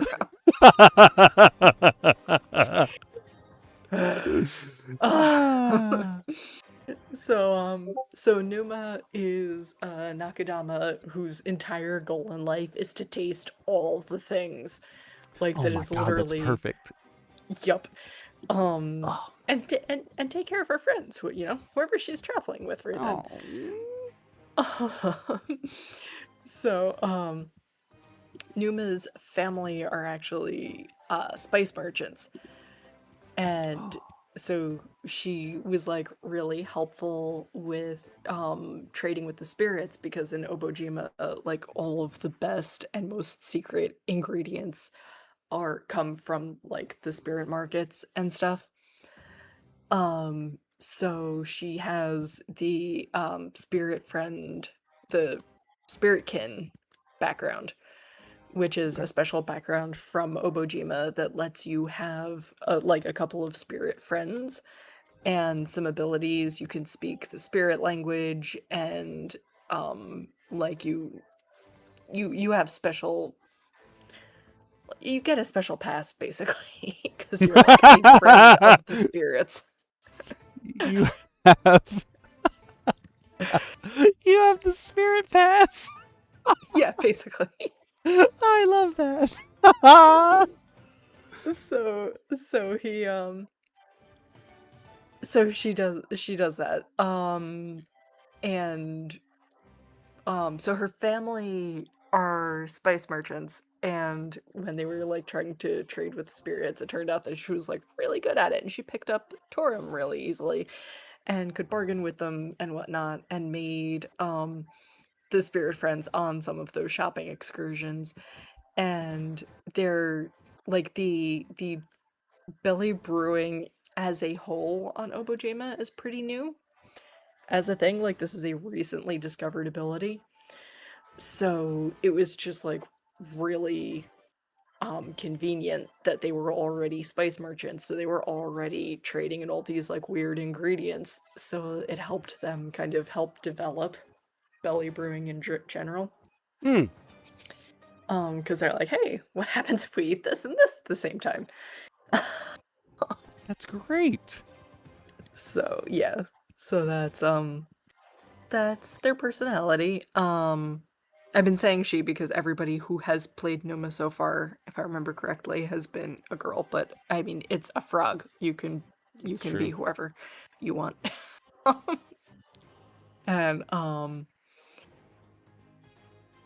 yeah, so the standing leap, the grasping tongue, she gets a frying pan and a tapper sack and some javelins. What is a tapper sack?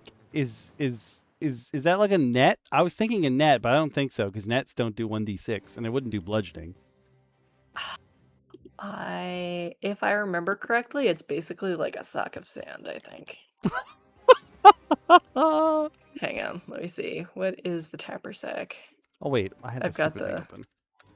That's okay, I'm already there. At the end of a fine yet sturdy braided cord is a simple bag which has been filled with sand. So you just made him. Wait, why is DM Chin not using this in all of his games? He loves sand. I know. He probably doesn't know about it. Dodoria! Yes, thank you. When he's not sexy. He looks like the red Dara, and then he becomes sexy.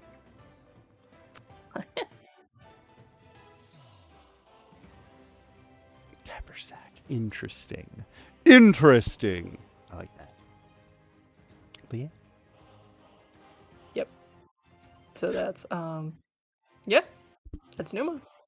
It's kitted out for a 3rd level right now because that's what most of the Obojima one shots are keyed to. But yeah. But if you level it up, I mean, 5th. So 1st level, don't do 1st level. 3rd level is where it's at. If you go to 5th level, you're still a level short of the next Belly Brewer ability. So it doesn't I gotcha. really help you. Yeah, mhm. that kicks in at 6th. So would not recommend starting at 5th if you pick up a Belly Brewer. When we were getting ready for this episode, I was saying, I think, and also the beginning of this episode, I think if we make a new character, what we should do is make a 1, 3, and a 5 version.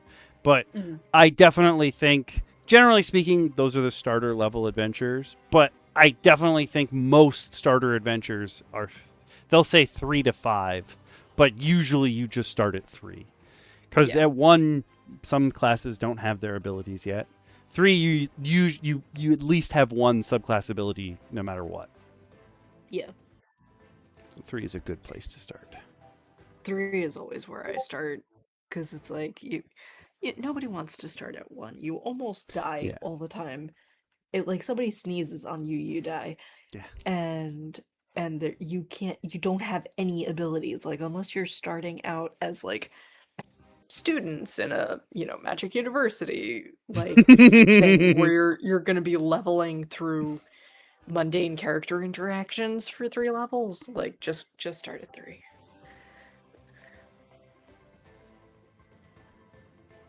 I agree wholeheartedly. And also, especially if you're playing the new games, where if you're playing with 2024 rules and like you just have all these random abilities at 1, like when you're a warlock, you don't know who your patron is, but you have all their powers, and you're just like, why? I don't know what's going on here. 3 just makes more sense.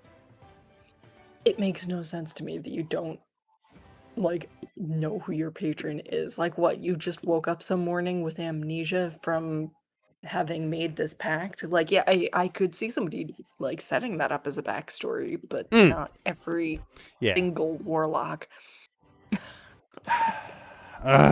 Take away our... I actually saw a post today where someone was like, oh, what you're experiencing is people pushing ROLE play out of the game and just going straight for ROLL play. And I was like, yes, it's spreading.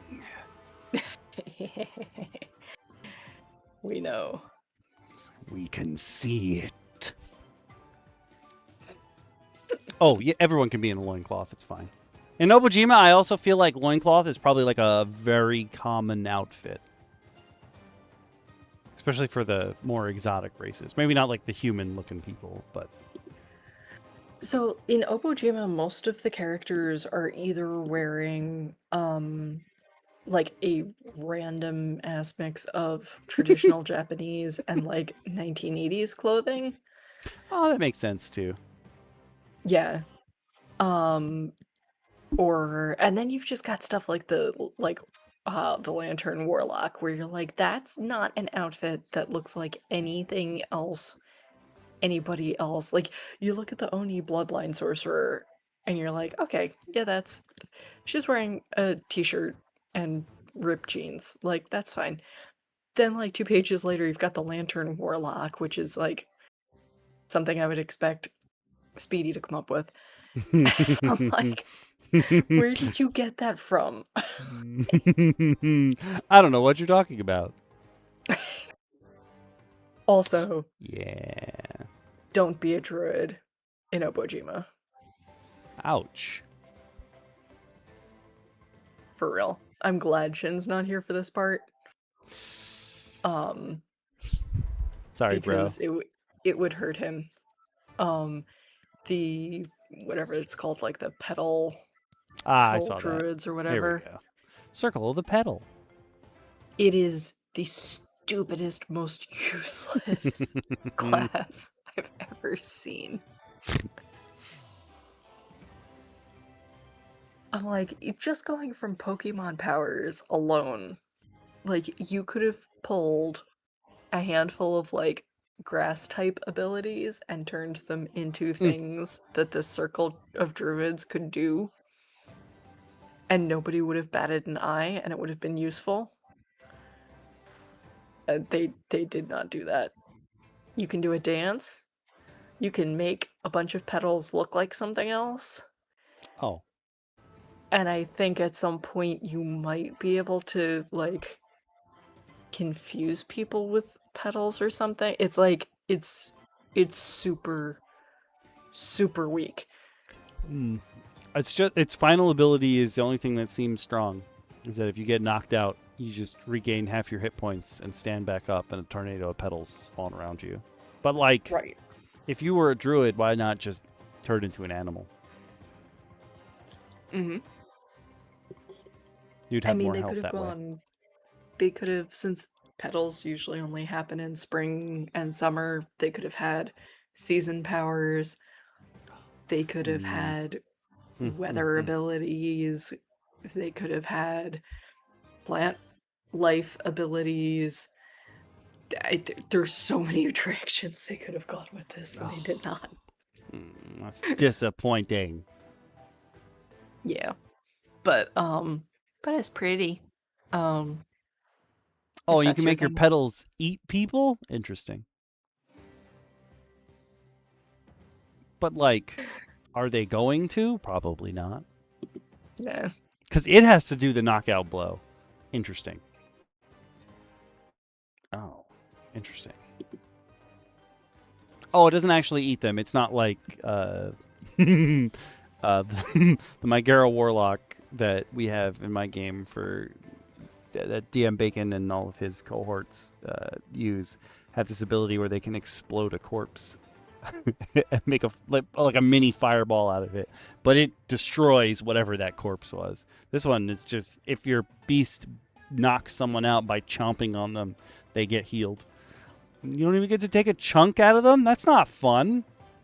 That's what I mean. Like, it's not terribly useful. I do like that it has an ability called Promising Threat, though. Yeah, I'm tough. Don't you worry about me. I'm totally made out of petals, but I swear I don't just smell like roses. Oh, yeah. All right, that could have gone. I am sad. What? I was gonna say they could have gone and done a lot of things, but they chose this. I mean, the idea of making petals look like a T-Rex but small, dope. But no. I like the flavor. Yeah. Yes, there is the Terra, original yep. book has a 5 and a 5.E version. This is I opened up the original version. The one that matters. I have the physical version of the original version as well. Another book that I haven't gotten through because I'm still stuck in the Tome of Mystical Tattoos too, y'all. I have not opened that book in gotta be over a month now. You've got to stop just like sticking to one book that you read cover to cover. It would make filling in the repository much easier. Yeah.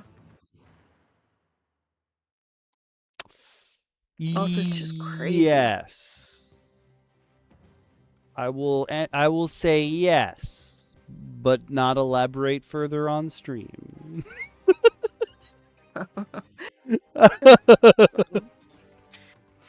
So, yeah.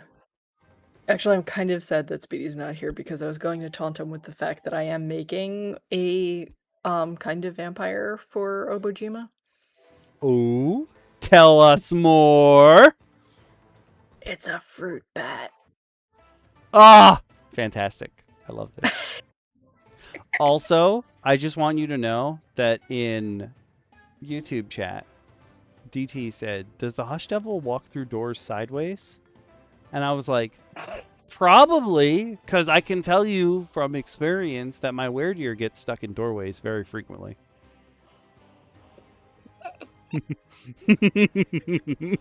But I am so glad that I found the Were-Deer stacks. Yeah, so good. That has been the best thing to come out of that whole campaign. I just the other day Teo was like, "Yo, I made an NPC for the game that my boyfriend's in, and the other players loved it. Like, I don't play in the campaign, I just hang out there every once in a while. And I made this character that the NPCs loved. And when Teo was describing, I was like, yo, your character that you just made, they made a Harangon kid, and I was like, are they going to be friends with my son?" And I just sent a picture because the painting was right behind me. I was like, my son has a best friend. Yeah. Oh, I love it. I was trying to figure out how to ban that, and you beat me to it. I was like, when you popped up underneath it, I was like, is she like casting a spell on it? Wait, what? Like, my brain I couldn't see what message you had written. I thought you were just responding to it, so I did kill it, and then I was like, oh no, never mind. I think I sent. I didn't send anything. I think I showed you the most recently updated one. I sent nothing.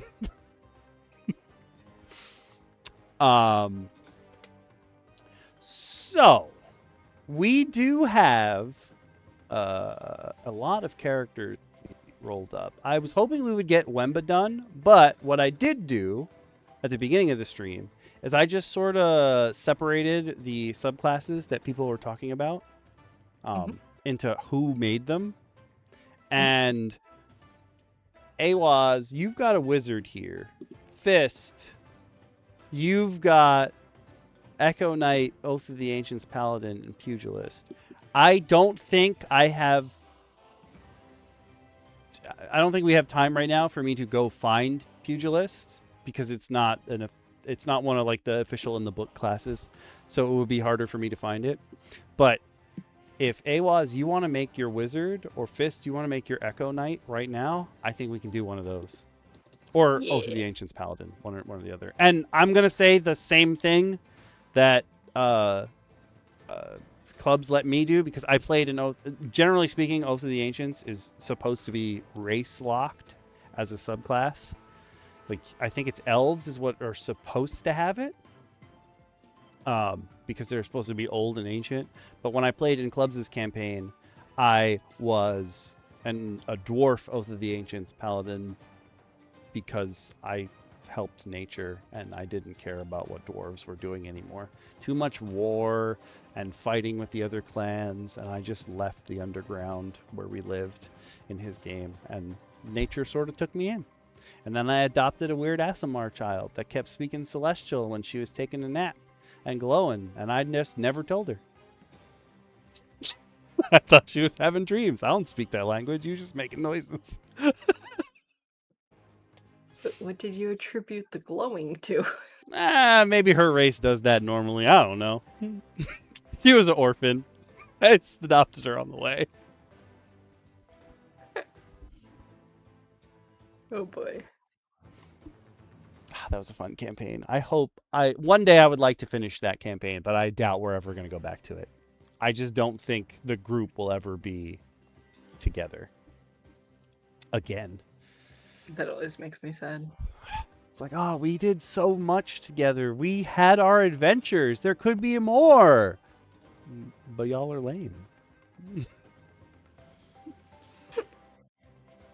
Okay. Awaz said we could do the wizard, but do whatever. And since we're already talking about Oath of the Ancients Paladins, Fist is like, let's try Oath. That is fine for me.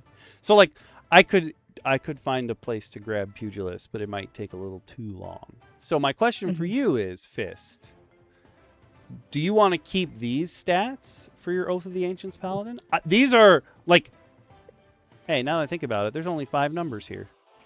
You got to roll me another stat. I did remember that.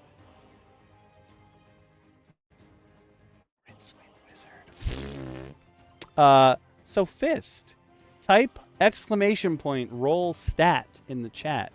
And you can get our 5th stat. These are honestly pretty decent stats. Like, you have nothing below 10 so far. So hopefully we keep that going with your last stat. Oh no, not the 1.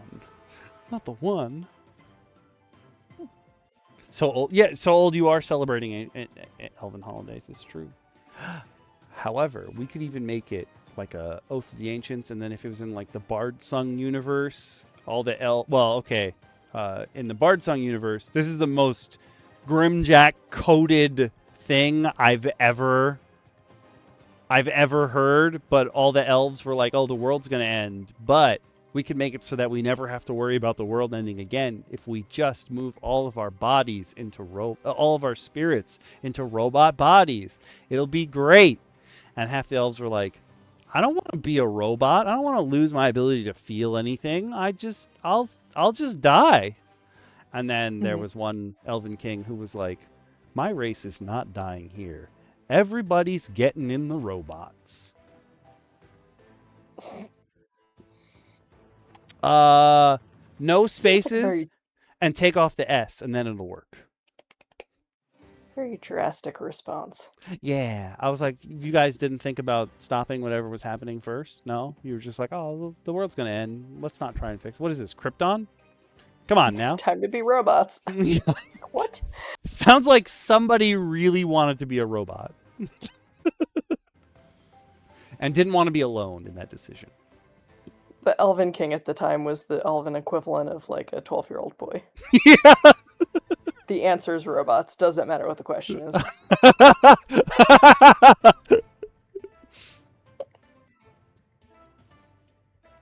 Wait, can I example this without it rolling? Because I don't want to roll it. Like that, but without the carrot. Or that's not a carrot. Or the stick. Yes! I like everything that's happening here. Okay, hear me out. Here's my next question, because we will have to roll for health. When you roll people's... I do this for every hit die, but I know some people only do it for the first level. In your game, if somebody rolls a 1, do you let them re-roll once? I usually tell them just to take the average. That works too. That works too. 14! Wow, you have some legit good stats over here, Fist. Now... This is not bad. Okay. I'm gonna nice distribution. Yeah, I'm just gonna move this over here. Both of the Ancients. Is there a particular character sheet you'd like us to write these on, Fist? Because I got a ton of character sheets over here now. There's none that are really like, I punch you in the face, though, which I feel is like what you'd want to go for.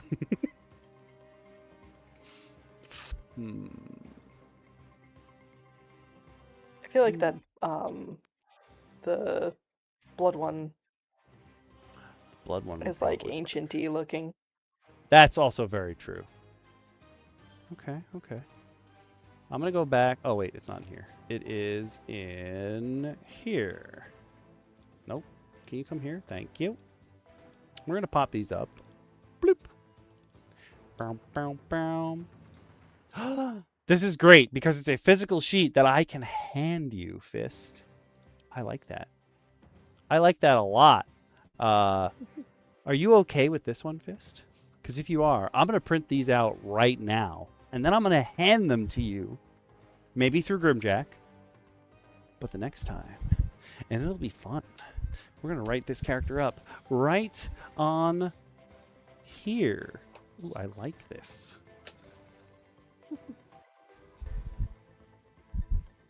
I'm even going to give you nice card stock. This is a professional show here right now. Got 80-pound GSM here.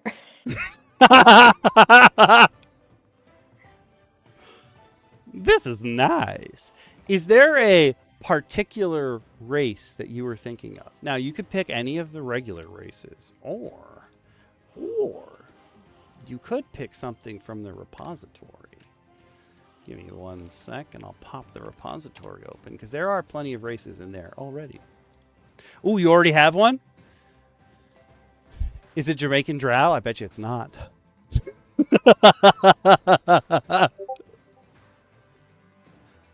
Oh, what just happened here? Why did it blank? That's a new one.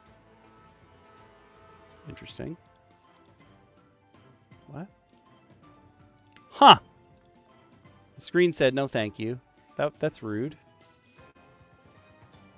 You're in the middle of a thing. Yeah, what's this about, bro? There you go. That was new. I've never seen it do that before. Anyway, if you don't have a particular race in the repository, we've got Cactari, Dragonborn, half dragons, new kind of kobold, new kind of lizard folk, Featherin, which are half cats, half birds, Gardrins, which are basically the Gardinals, but as playable races. So they're quite nerfed from their celestial status. Lupinals are one of the Gardinals. It's just a separate one, because for a while DT was like, I want to be a wolfman, and I was like, are you me? What's happening here? I'm not gonna say Necromechanica. That is the one that DM Lacara and I went over. Definitely not for first timers. I am going to get a box with a physical Necromechanica mini though at some point. Salamarians, Satyrs, Sharkins, and Whalens. Ooh, half dwarf. Okay. Or Tortle. Oh, I will say there's a thing that I shared with where is it? Is it here?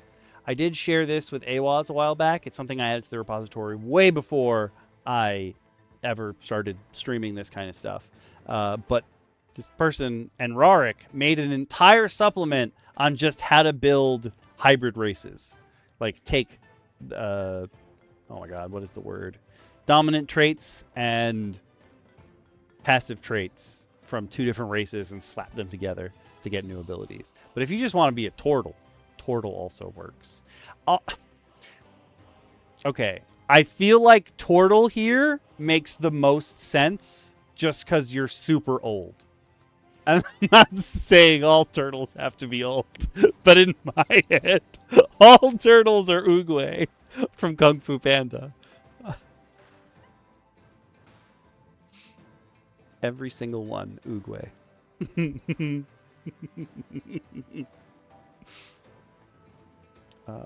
There we go. I'm going to shrink this to fit. Print me my page. What did you do? Blah, blah, blah. Oh, borderless printing. Nobody cares. Print me the thing. So, I'm going to start writing that out. Do you have an idea for a name? Ooh. So, okay. Technically, actually now with the 2024 rules, they are officially saying that Goliath are giantkin. In 2014, it was vague. They probably are, but nobody are 100% sure. But the Goliaths are what the Laundry King plays. He is a Goliath barbarian. They're basically the player equivalent of giants. They still count as medium creatures, but they're much bigger, and usually their ability is that they can choose once per rest to just shrug off a whole bunch of damage that they take. To just be like, yeah, I don't think so. I could see you playing a Goliath. I could 100% see you playing a Goliath. Bloop.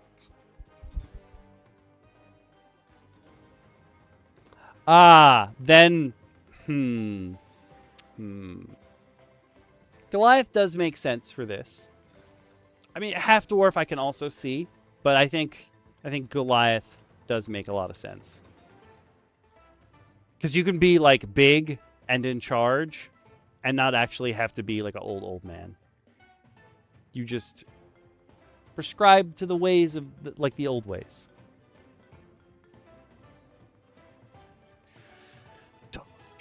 Oh my god. You've thought about this, haven't you? I love it. I love this. So we're gonna pop open this, and I'm just gonna make this easy for us. I'm gonna go on D&D Beyond real quick, head over to the rules. Give me this. Classes. We don't want this Twin 24 Paladin.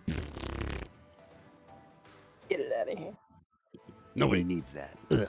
Ugh. Black. So. What just happened? Why did it do that? Oh my god. That's hilarious. Sorry. So what I did is accidentally print both pages on the same side of the paper. My bad. That's easily fixable. Oops. Let's try that again.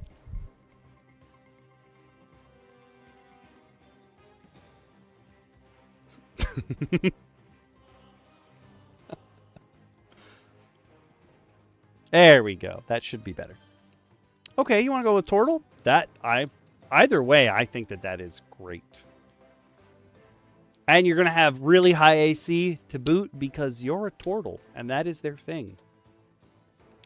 We don't have to go the Joe Cat way.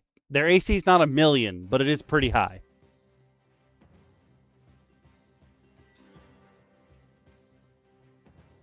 In the meantime, oh, well, actually, let me pop this out real quick.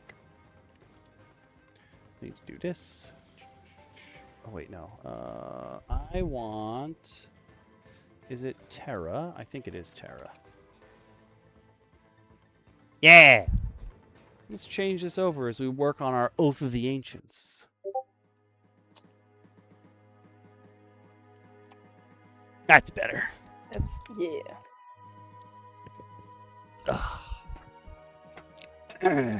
Daughter Stumphammer.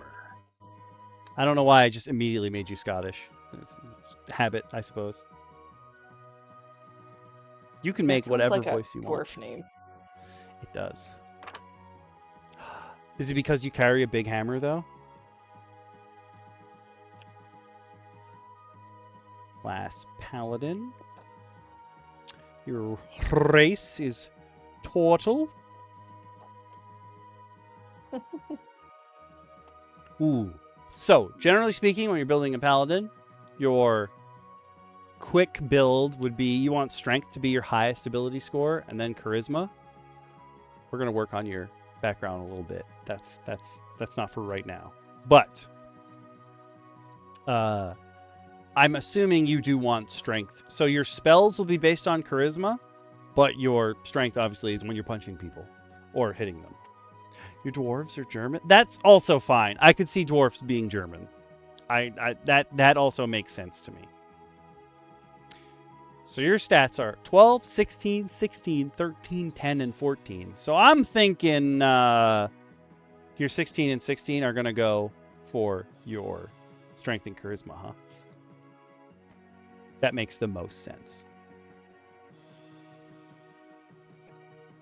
Or Charisma and Con.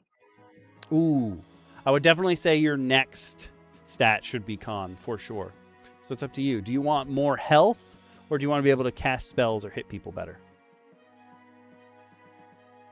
And we'll be the first to tell you here at DM Roundtable. Never make Con your dump stat. Yeah. I can feel Grim tensing up. I can feel it. I rolled poorly. Yeah, you still didn't have to choose it for that. You want... That's what either intelligence or wisdom are for. It's true. 100%. 100%. So you want as much...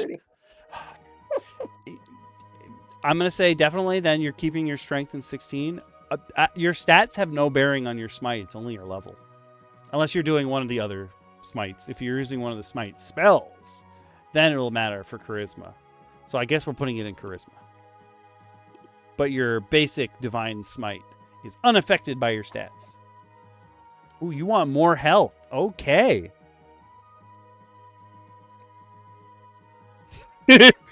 when Speedy looked through the stats, he was reading them that way, and I was like, listen, I'm not Clubs.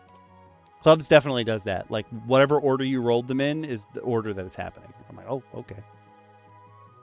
So then we'll put a 14, which is your next highest stat, in Charisma.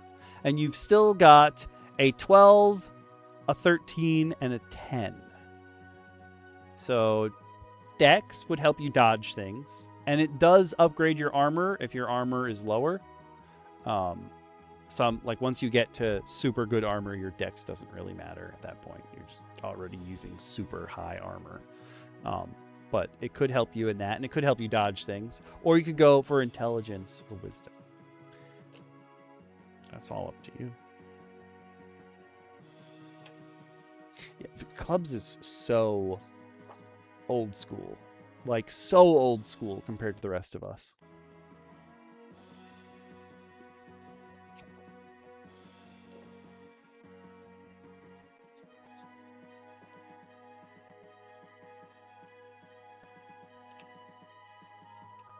Tanky turtle.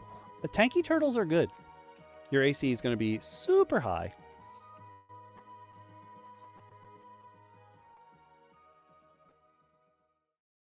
Work on your background.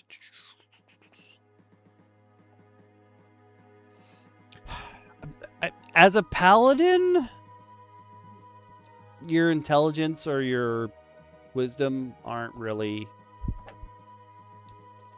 like, they're interchangeable as a paladin. Let's be honest.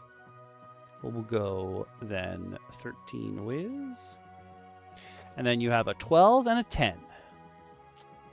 So which one do you want to be higher, dexterity or intelligence? I say that your intelligence and wisdom are interchangeable as a paladin, but it depends on what kind of paladin you are. Grimjack's paladin is all about reading books, so his intelligence is pretty high.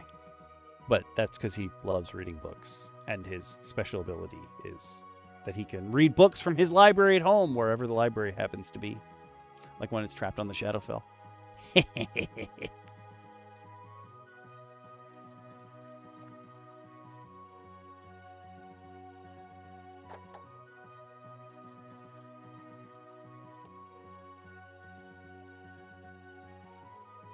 And then, since you are a paladin, you have a health pool.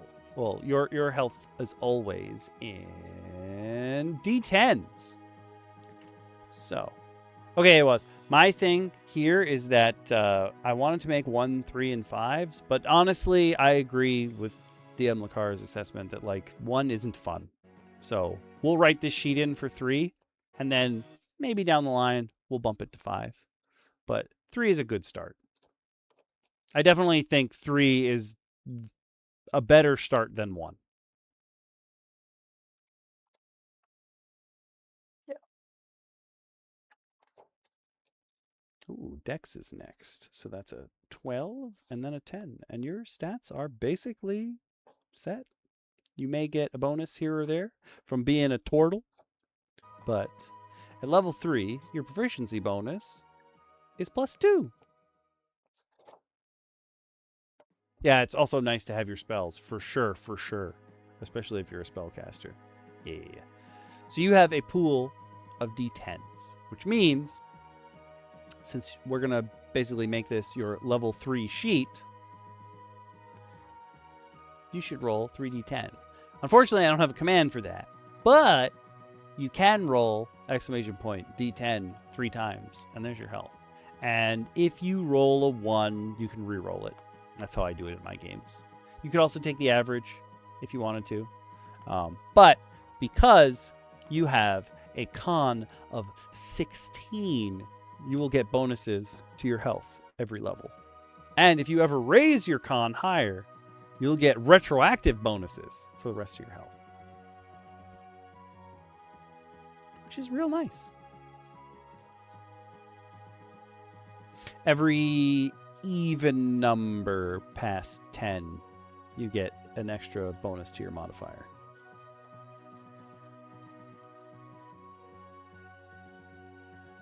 So you have 2 +3s, which is pretty good.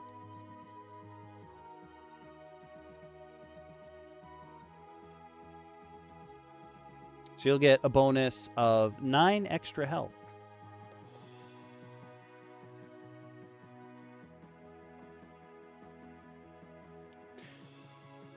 Oh my god. What a start, Fist. Okay, we're going to pretend you have advantage compared to Awaz's rolls, because my god, those are low.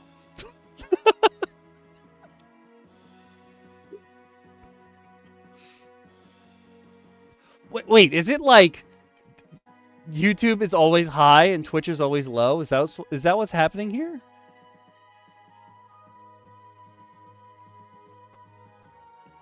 Okay.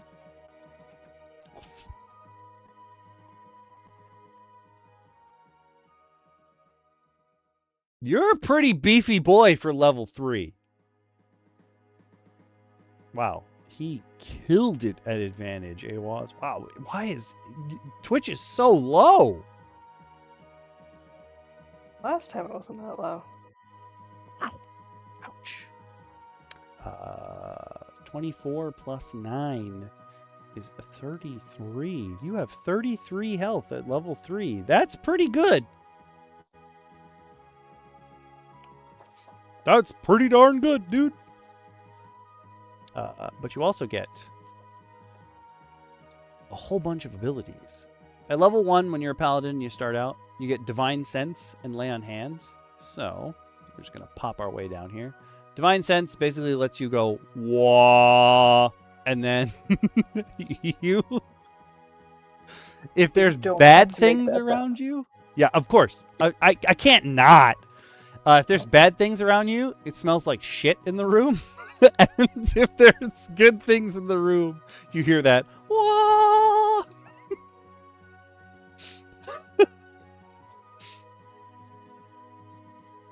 And that's nice.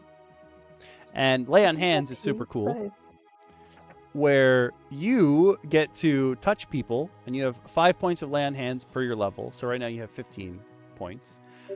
You can touch someone and give them health, which is so nice of you. You can also spend 5 points at a time to cure a disease or neutralize a poison.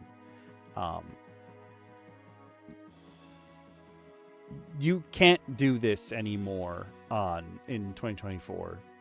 Like, that whole ability is gone, which is stupid. You can't heal undead or constructs because they don't take healing magic. And it's not like Final Fantasy, where if you use a healing potion on an undead, it does damage. In some cases, there's a little bit of that, but not in D&D, mostly. Mostly it just does nothing.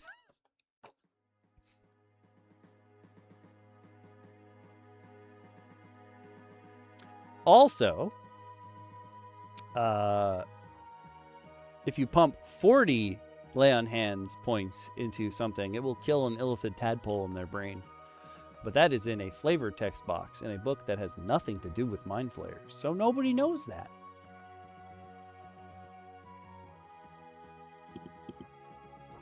Which is stupid. But we didn't do Tortle. Let's just jump over to Tortle and do a little bit of that. We gotta know what your AC is. Okay. Sorry. No, you helped us so much. You told us all about Numa. That was not much, but you guys have fun building out this very cool paladin. Hell yeah. We're going to tell you all about Dar Stumphammer. Yeah. Alright, talk to you next week. See you next week. Bye. Bye. Tree walking turtle? That is dope, dude. Okay. So as a turtle. Oh no, this is a monster. I want the race, bro. Bro. There we go. Blink. I caught a big fish. Now I search for a good friend to share my lunch with. Thank you, Awaz. Wear a UPS uniform.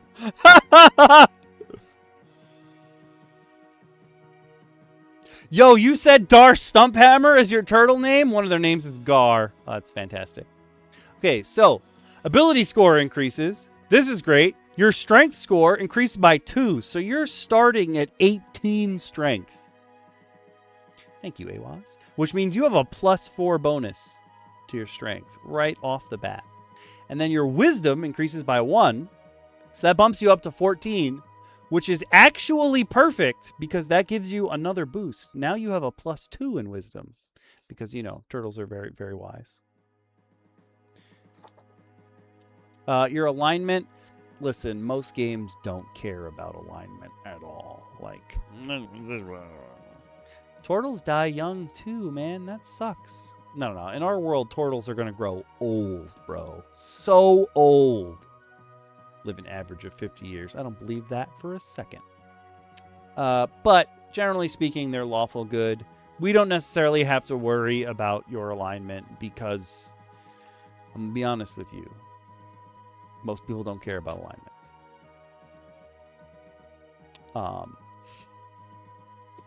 You stand between 5 and 6 feet tall, and you average about 450 pounds. Your shell is roughly 1/3 of your weight. That's a thick-ass shell, bruh. Thick. Your base walking speed, 30 feet. That's average. You have claws built in. Rah, rah, rah. I didn't think turtles had claws, but that's okay. You deal 1d4 plus your strength mod, which is nice, because normally unarmed strike is just straight up your strength. I agree. They're missing a 0. This is bullshit. No. Turtle's got to be old as hell, okay? There's no way you're not old as hell.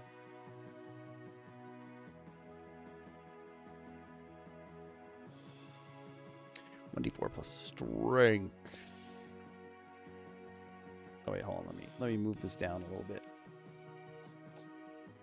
Claws.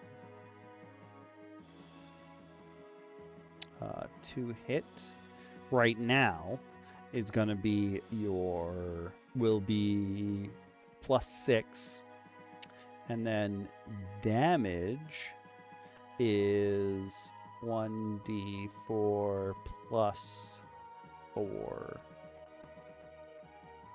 slashing. That's a chunky boy.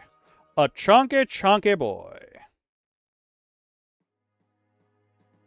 I'm also writing with the world's smallest pencil right now. And that's making me laugh. But you have a built-in attack. Hella nice. They do, but like I don't know. I wasn't expecting the turtle race to have them. I don't know why. I just wasn't expecting it. You've got hold breath. At least Wolverine age. Yes, I agree. Hold breath. You can hold your breath for an hour. I'm sorry. You're not. Oh, because that is true. The wisdom we got right now is 14. And the intelligence is just 10. Just basic. Basic. That's fine. Hold breath. They actually do come up for air, so. Hold breath. 1 hour. You won't have a swim speed, but you can hold your breath for an hour. You got natural armor.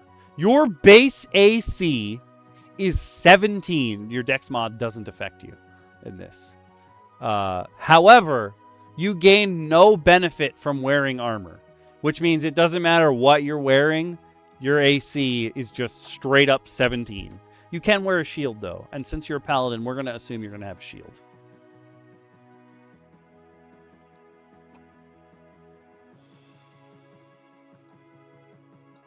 But we'll worry about that a little bit later. You've got shell defense. You can become a turtle from the Turtles live action movies. And hide in your shell to give you a +4 to AC. You have advantage on strength and con. Shell defense is wild, man. That is wild. To, at the start of the game, be able to pop into your shell and get 21 AC is wild.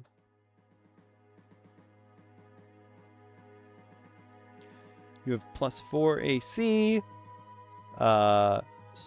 Advantage on strength and con throws. And you're prone, speed 0. Oh, I see. Interesting. Okay, it does have some bad, like there's some drawbacks. But the fact that you can hide in your shell and make your AC so high is fantastic. Okay.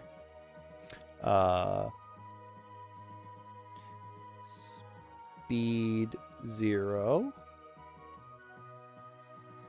Can't increase. Disadvantage on dex saves because you're not moving.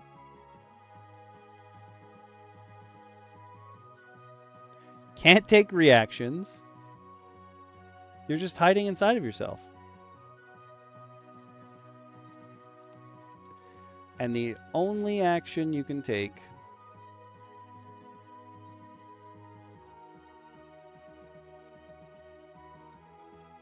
is to bonus action re-emerge. Okay. You have proficiency in survival, which means you can follow people. It's harder for you to get lost. And you speak, read, and write Aquan and Common. So Aquan is the elemental water language. And Common is just like their version of what everybody speaks. Most people equate it to English, but it's like whatever traveling language. English is obviously our lingua franca, but it could be whatever you want, really. Really? That's just what you get from your race. When you make your Paladin, at 2nd level, you get to pick a fighting style or a specialty. So you can choose, while you're defense, so while you're wearing armor, you get a +1 bonus to AC. You could take this, but turtling up is just a better option for you at this point. Dueling, when you're wielding a melee weapon in one hand and no other weapons, you gain a +2 bonus to damage rolls with that weapon. That's pretty good. As long as you're intending to use one-handed weapons and a shield, this is great. You can take great weapon fighting, which I feel like is something you want to do. When you roll a 1 or 2 on a damage die for an attack you make with a melee weapon that you're wielding with 2 hands, you can re-roll the die and must use the new roll. The weapon must have the 2-handed or versatile property for you to gain this benefit. I feel like you would. I just feel like you would. Because you can use simple weapons and martial weapons. You can use all armor, any kind of shield. You have no tool proficiency, though. Your saving throws are wisdom and charisma. Where is that on this sheet? Interesting. This sheet doesn't actually have all of the stats. That's silly. I gotta write in some extra stuff then, but that's fine. Skills. We'll get to that. Saving throws are wisdom and charisma.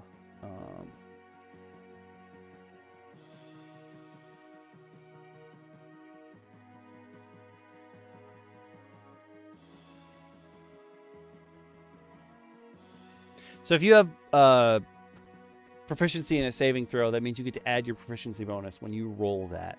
So for you, since it's wisdom and charisma, if someone makes you make a charisma saving throw, when you go to roll that, since your charisma is 14, you have a +2. But right now your proficiency is also +2, so you add a 4 to whatever you roll. And your wisdom, oh, it's the same. Same exact thing. They're both 14. Ooh, great weaponers. Ooh. I'm going to say dueling. I think dueling makes the most sense for you. I think that makes the most sense. Yeah.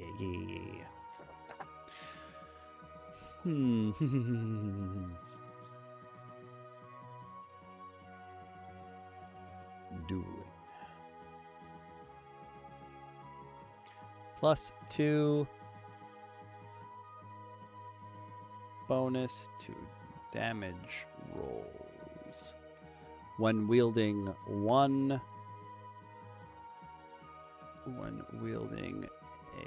one-handed weapon. Yeah. That's a lot of damage. That's a lot of damage. We also skipped just a little bit. I actually have a book that I wrote down the order in which I usually make characters, and I have completely ignored it for this particular exercise, which was very silly of me. Ooh, you want to go duel? Okay. You don't need a shield, do you? Yeah. I mean, you're still going to use the shield. Yeah. Duel them. Now you get to choose 2 of your skills from athletics, insight, intimidation, medicine, persuasion, and religion. I have a feeling you're going to pick one of them being intimidation. Am I wrong?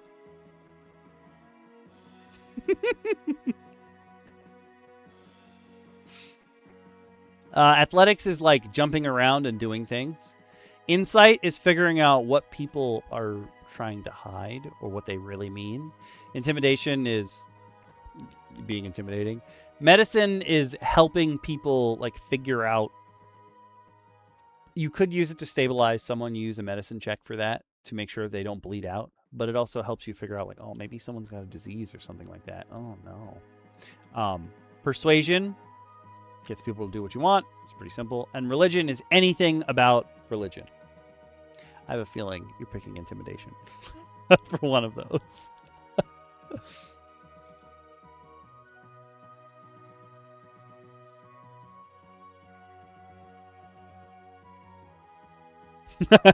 That tracks.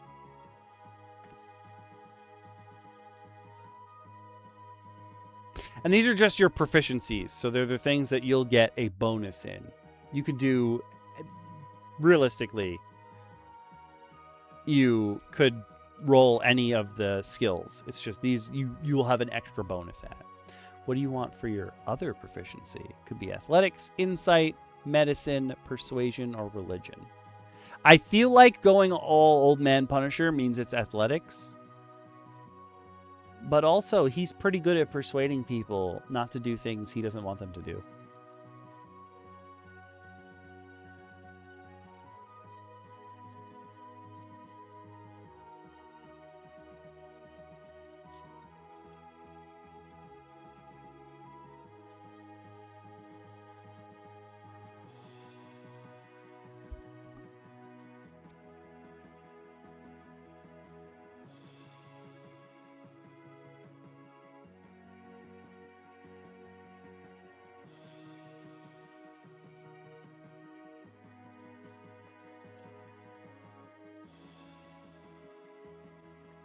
Also, using this Terra song from Final Fantasy really works up how epic your Tortle is.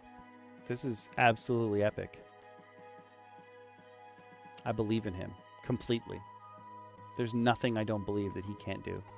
Not a one thing. The cube. Ooh, combat medic. Okay. Ooh, okay. You're going to make sure your friends don't die after you pop out of your shell. I believe medicine is also wisdom. Yeah. Wisdom.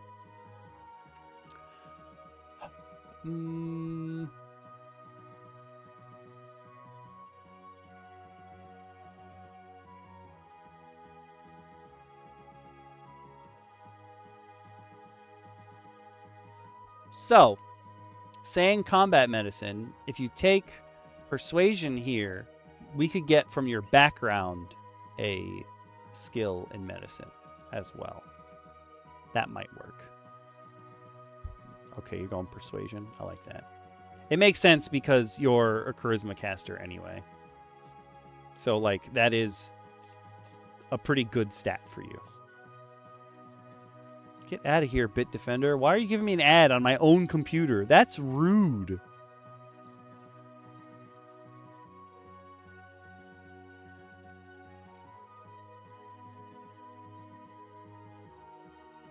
So buck. I'm going to say we should go for a martial weapon and a shield. So we'll just look up the list of martial weapons. And you want one that you can wield in one hand. So you've got battle axe, flail. You don't want glaive, great axe, great sword, or halberd because those all take 2 hands. Technically, it says lance is one of them. Long sword, but you'd only be able to use it in one hand. You go maul. Oh no, sorry, 2-handed. Morning Star. That is generally what our Paladin uses. No, sorry. Yeah, Grimjack does use a Morning Star, a magic Morning Star, but our Barbarian loves to use 2 Morning Stars. That's his shtick. Finesse means that you can use Dex instead of Strength when determining like how to hit, but you don't necessarily have to worry about that. Trident, Warpick, Warhammer. The only one I'm going to say definitely not is Whip. It's not great. Whip really isn't. It's not great. It's just really not great.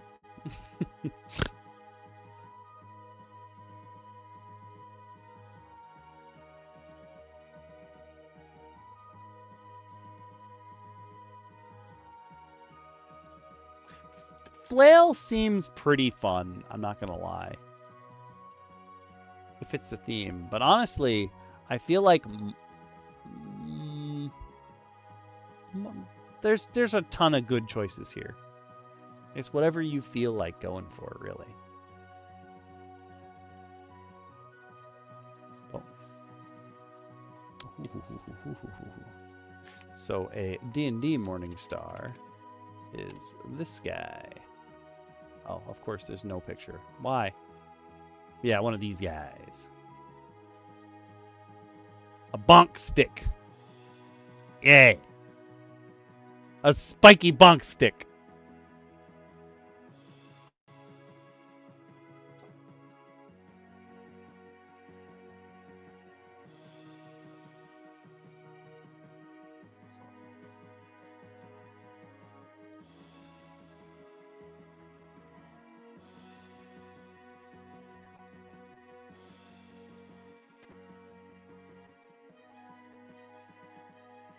Ooh, you're going Warhammer, eh?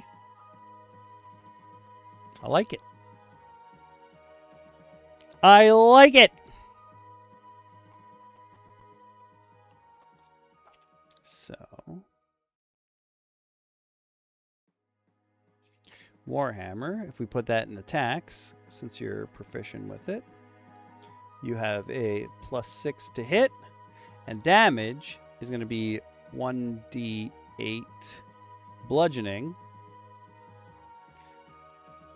But since you're already wielding a shield, then I'm going to say we don't need to worry about versatile. But versatile means you could, if you wanted to, wield it in both hands.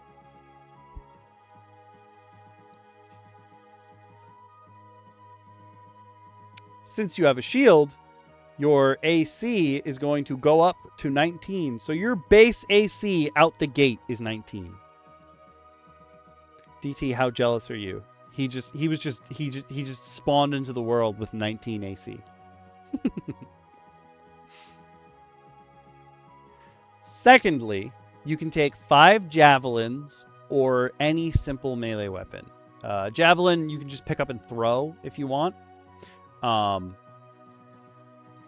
Or you could poke people with it, but you can't throw it a short distance. And for simple melee weapons, there's the club, the dagger, the great club, the hand axe. Javelins is on that list. Light hammer, mace, quarterstaff, sickle, and spear. Yeah, it is Hawkman's mace. Bung! Except it doesn't shoot lightning. Well, at least your starting one will. That doesn't mean you won't find one that shoots lightning later on.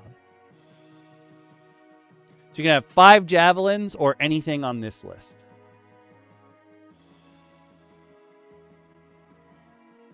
We actually got to use a lot of javelins last session, which was unusual.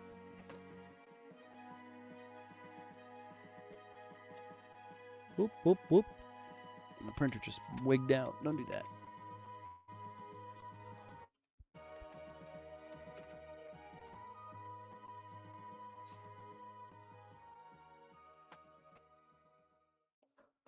This is fun.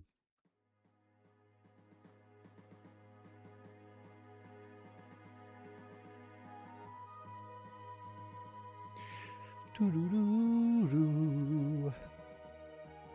Yeah, okay.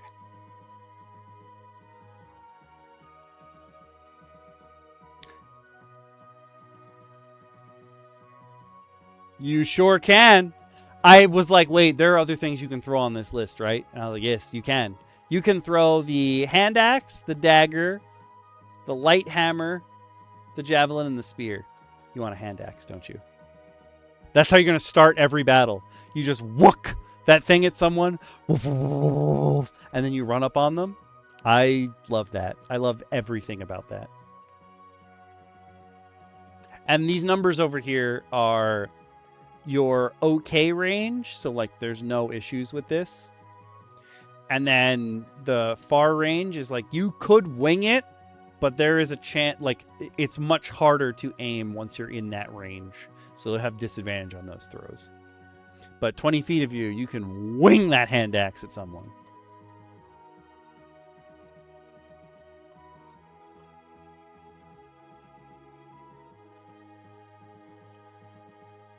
Again, you get a +6. Okay, technically when you throw it, you're using the dex, but like nobody really cares. We'll let you keep your strength throw. Woof! You're really chucking it. I like it. I like it. Tell me about it, Awaz, right now. Tell me. Tell me. Tell me. Tell me. You get a priest's pack, which has a I almost said a banquet. A backpack, a blanket, 10 candles, a tinderbox, an alms box, 2 blocks of incense, a censer, vestments, 2 days of rations, and a water skin. Or an explorer's pack, which has a backpack, a bedroll, a mess kit, a tinderbox, 10 torches, 10 days of ration, and a water skin.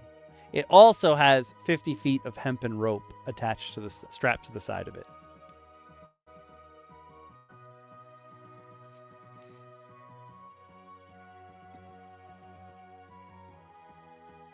If you want to, we could give you a priest's background, and the priest's pack would make more sense.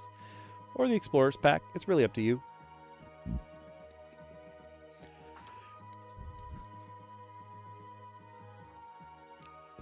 Basically, this just says, like, what is Dar's Stumphammer? Like, what does he want to do more of? Preaching to the choir? Or singing the song of violence?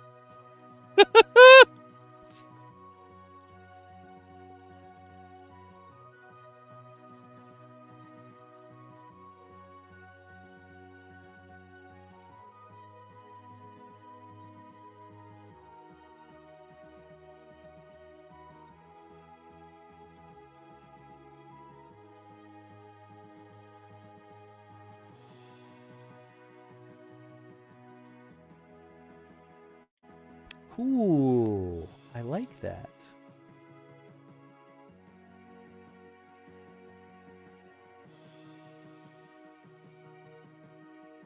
Then you get chainmail, which normally would give you some bonuses, but because you're a Tortle, the AC on it is already weaker than what you have, and this would grant you disadvantage on stealth. So you are carrying it, but like I would say don't even bother putting it on, because all it's going to do is give you disadvantage. You get no bonus from the AC, but you own it. So what you could do is just sell it whenever you get somewhere.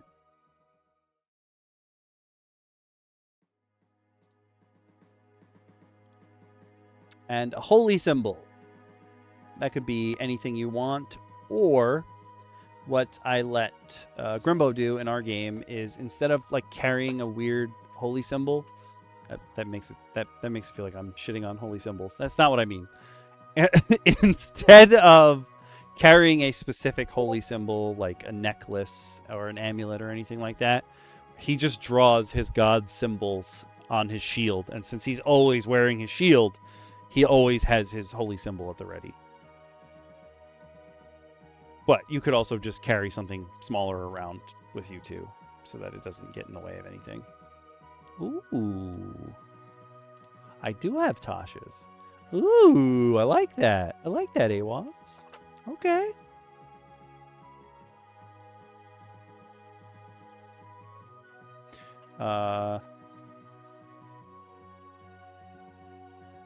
Divine Sense is... So you have actually 3 per long rest. Okay, cool.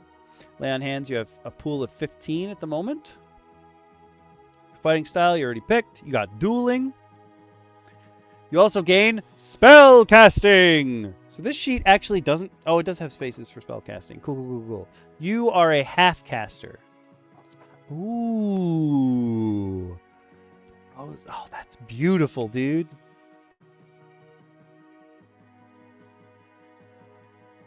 Rosary on pack. Oh, that's so cool.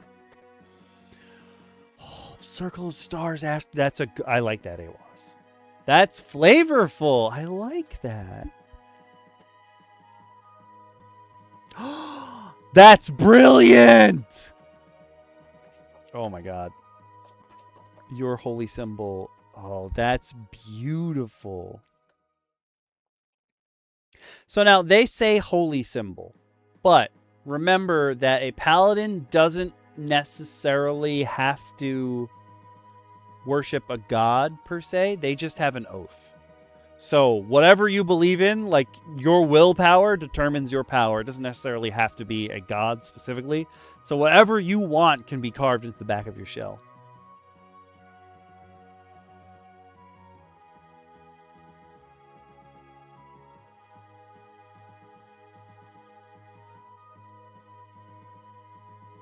Dude, you are already adding in so much ROLE play. You want to fight all the... Yo. That is good. A lot of people play Paladin with, like, stick up their butt, but that doesn't mean you have to. Oh, but you're a druid. Oh, because you don't like that kind of space, Awas? Oh, that is... I like that, too. Hold the door guy? He was Hodor. I like that. So you get to prepare a list of paladin spells that are... Oh, you believe in the trees and the seas because you're Oath of the Ancients. Yeah.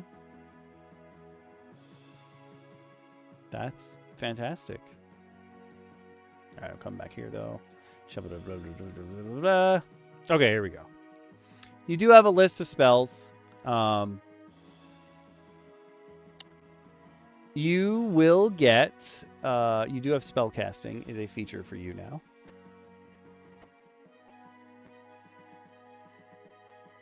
Spellcasting. You have a certain amount of spell slots, but you also...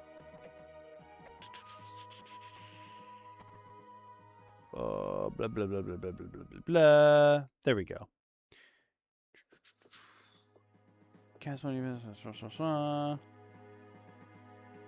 You get a number of spells equal to number of spells equal to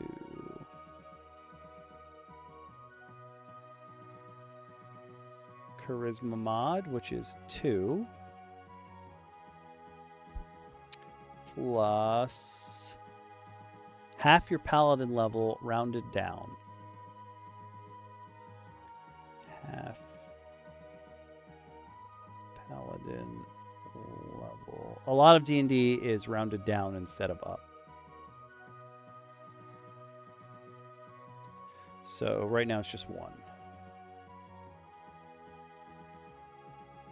Because you're 3, that'd be 1.5, yeah. So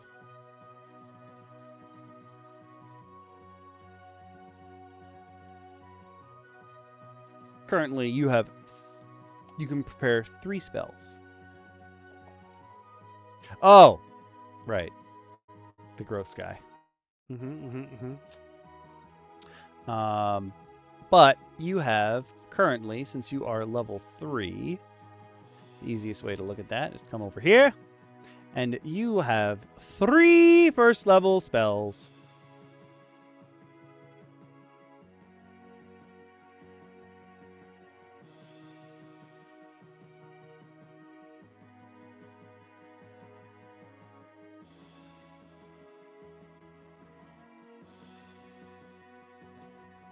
Boop, boop, boop. Hunger of a dog. And all that jazz? Yes. There's so many of his... Oh, I forgot he's a star! And not in like the... He's famous. I mean, he is technically famous, yes, but that's not what I mean.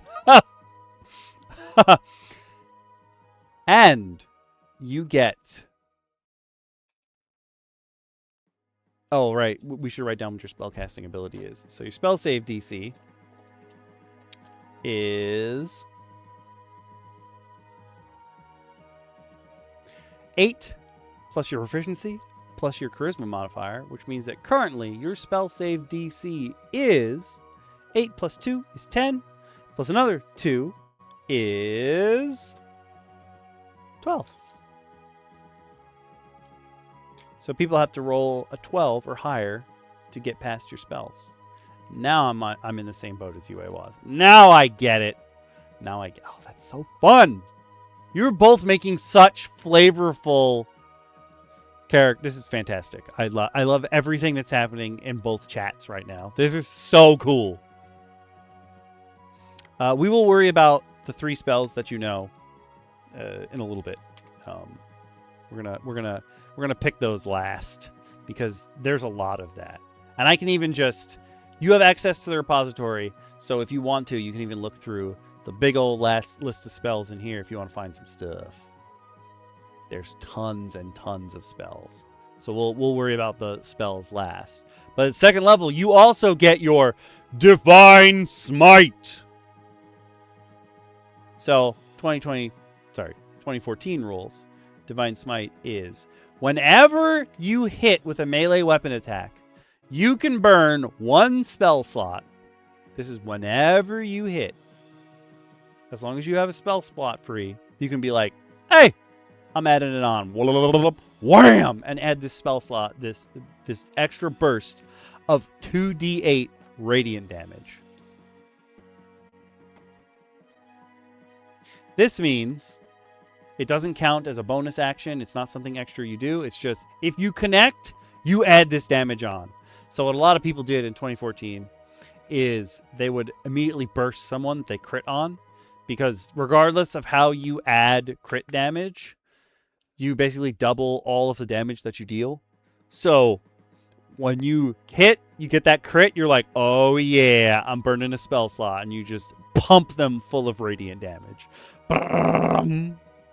Just extra 2d8 radiant per smite. It's fantastic. And if you happen to hit an undead or a fiend, you, bam, add another extra 1d8 on. So normally, if you go up to 5d8,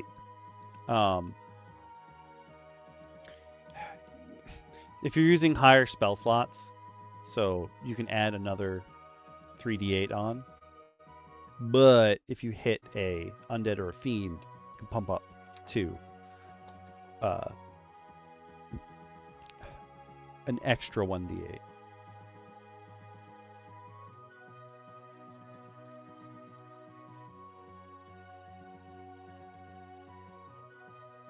So much damage.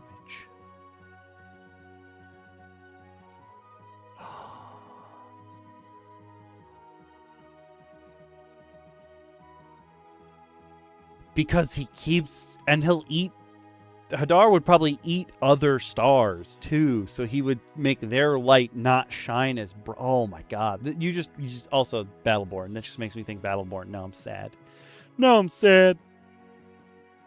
At 3rd level, you get Divine Health, which makes you immune to disease,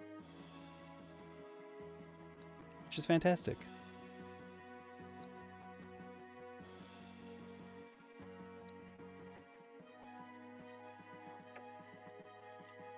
And then you get to choose your oath, but you already picked it. You're an Oath of the Ancients, which is nice. Nice. Okay, so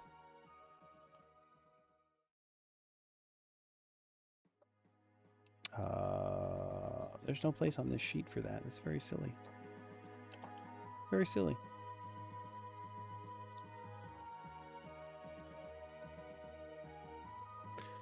And your tenets are: kindle the light through your acts of mercy, kindness, and forgiveness. Kindle the light of the hope in the world, beating back despair. Shelter the light where there's good, beauty, love, and laughter in the world. Stand against the wickedness that would swallow it. Where life flourishes, stand against the forces that would render it barren. Preserve your own light. Delight in song and laughter, in beauty and art. If you allow the light to die in your own heart, you can't preserve it in the world. Be the light. Be a glorious beacon for all who live in despair. Let the light of your joy and courage shine forth in all your deeds. Which is basically exactly what you described, and that's the best. You want the world to be just as pure as it once was. It's beautiful. It's beautiful. But this gives you access to 2 new things as part of your channel divinity. One of them is Nature's Wrath. You can invoke primeval forces to ensnare a foe. As an action, you can cause spectral vines to spring up and reach for a creature within 10 feet of you that you can see.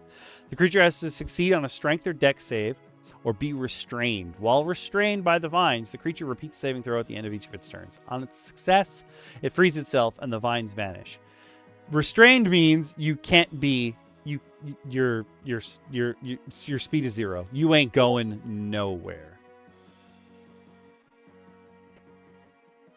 People attacking you have advantage, and you have disadvantage to strike at someone else. And you got disadvantage on dex saves. So you're just holding them. You're like, no, don't do that. I don't like that. Don't do that.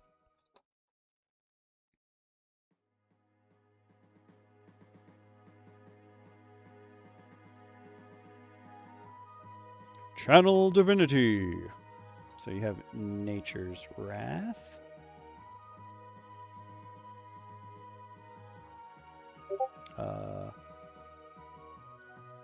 Action. 10 feet. Within sight target.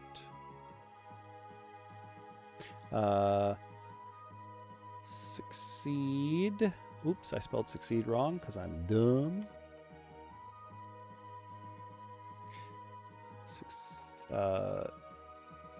Strength or dex save.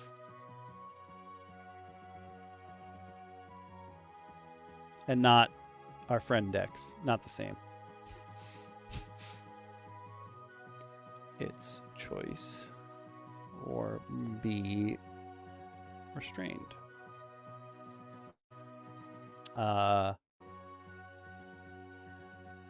Creature repeats save at the end of its turn, so not at the beginning. So it's stuck in place at the beginning, which means you have a chance to whack the shit out of it.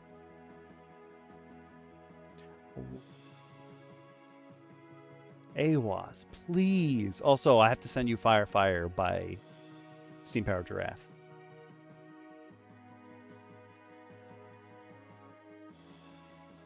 And then your other ability is Turn the Faithless. You can use your channel divinity to utter ancient words that are painful for Fae and fiends to hear. As an action, you present your holy symbol, and each Fae or fiend within 30 feet of you that can hear you must make a wisdom save.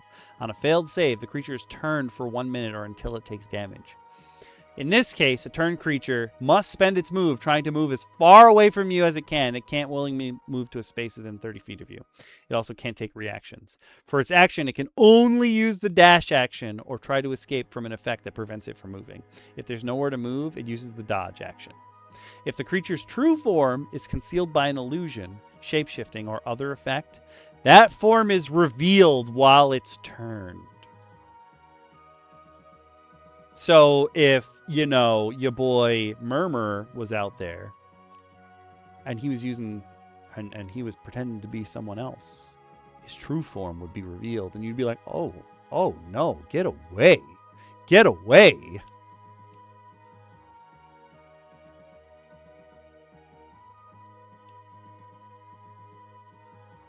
Turn the faithless.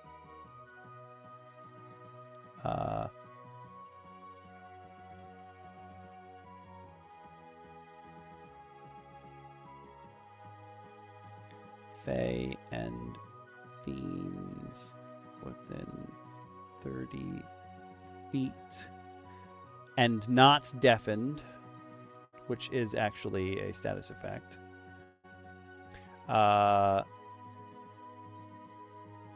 Must make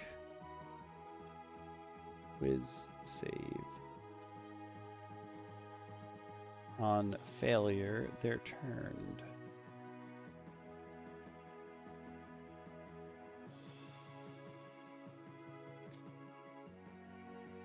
They're turned for 1 minute, so they don't make extra saves. If they fail, they're running.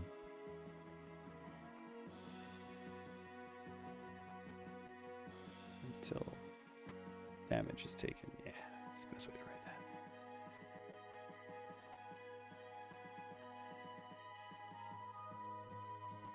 Whoop. If the creature is creature's true form revealed while turned. Oof. That's wild for you to be able to do that at the beginning. Yeah. Yes, definitely. Or, you know, next delving with your DMs, maybe we'll have more time to make more characters.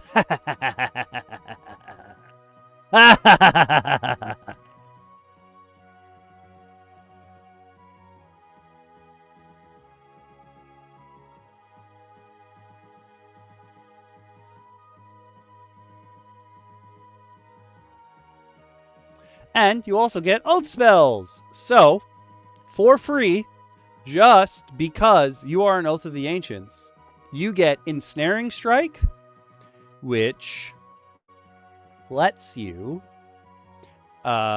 make vines come out of one of your weapons when you go to smack somebody. Bop!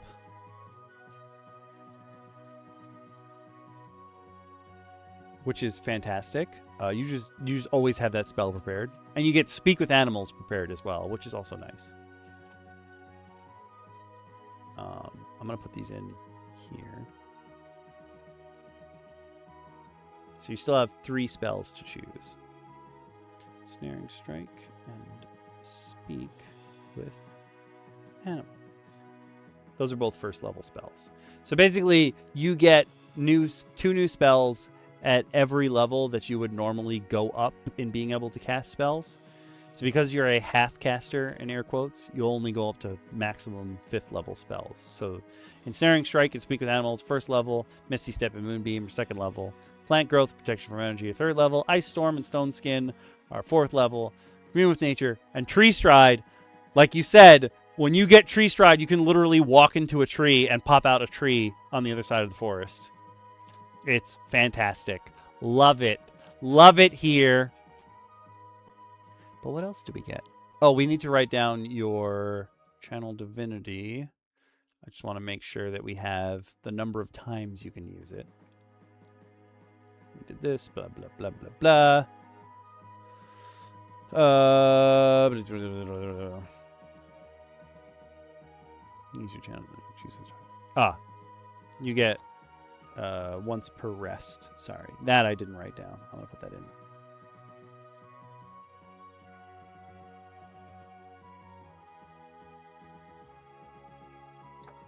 Cool. So basically, you just have.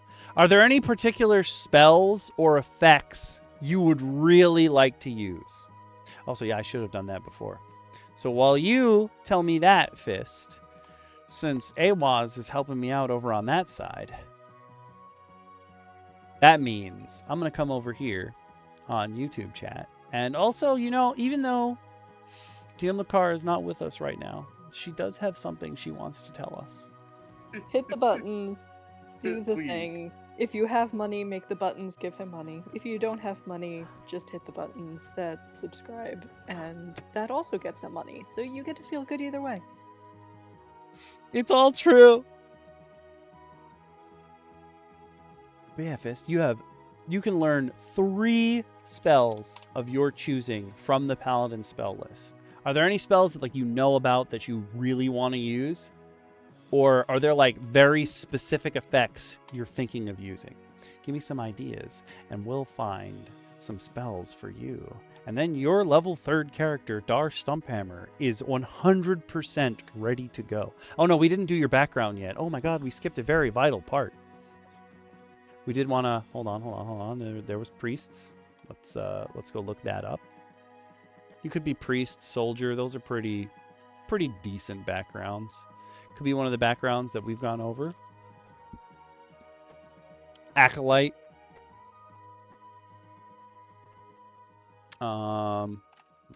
Priest. It's not priest. Maybe it is acolyte. It might just be acolyte. Is it me?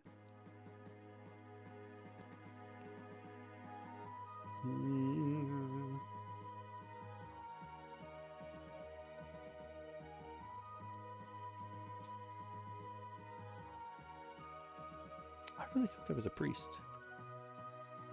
Oh, is it doctor? No. Do I have a doctor in the repository? I can't believe we skipped your background. I'm a dum-dum. Oh, we do have doctor in here. We have doctor and naturalist. 2 different kinds of doctor. I knew we went over them at some point. No! One of them got deleted. That's disappointing. Doctor was in Archibald's archive. That makes sense. Oh, would you like to see the spell list? I can bring up very easily. Nope, that's the wrong button. I'm dumb. As I say that, I'm like, yeah, very easily. Probably. I want... Nope, I want... Paladin. From here. Technically, you can do both. It doesn't really matter. Spell level 1. Filter! Oh, there's more than I thought, but still not a lot. These are the official spells. So there's Bless, which lets you give people a little bit of a bonus.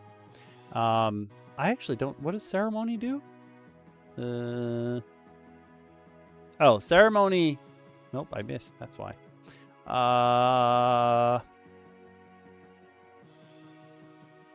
It's a ritual, so it takes an hour to complete. You can make something holy water. You can fix someone's alignment. You can give someone an extra D4 to ability checks for a day. That's actually not bad. Dedication. You give them D4 to saves. Funeral rites. You keep someone from becoming undead. That's actually not bad. And wedding. For the next 7 days, each target gains a +2 bonus AC while they're within 30 feet of each other. Interesting. Okay. That I can definitely do. I'm going to send you that. And here, hold on. I'm going to send you... All right, here's what I'm going to send you first.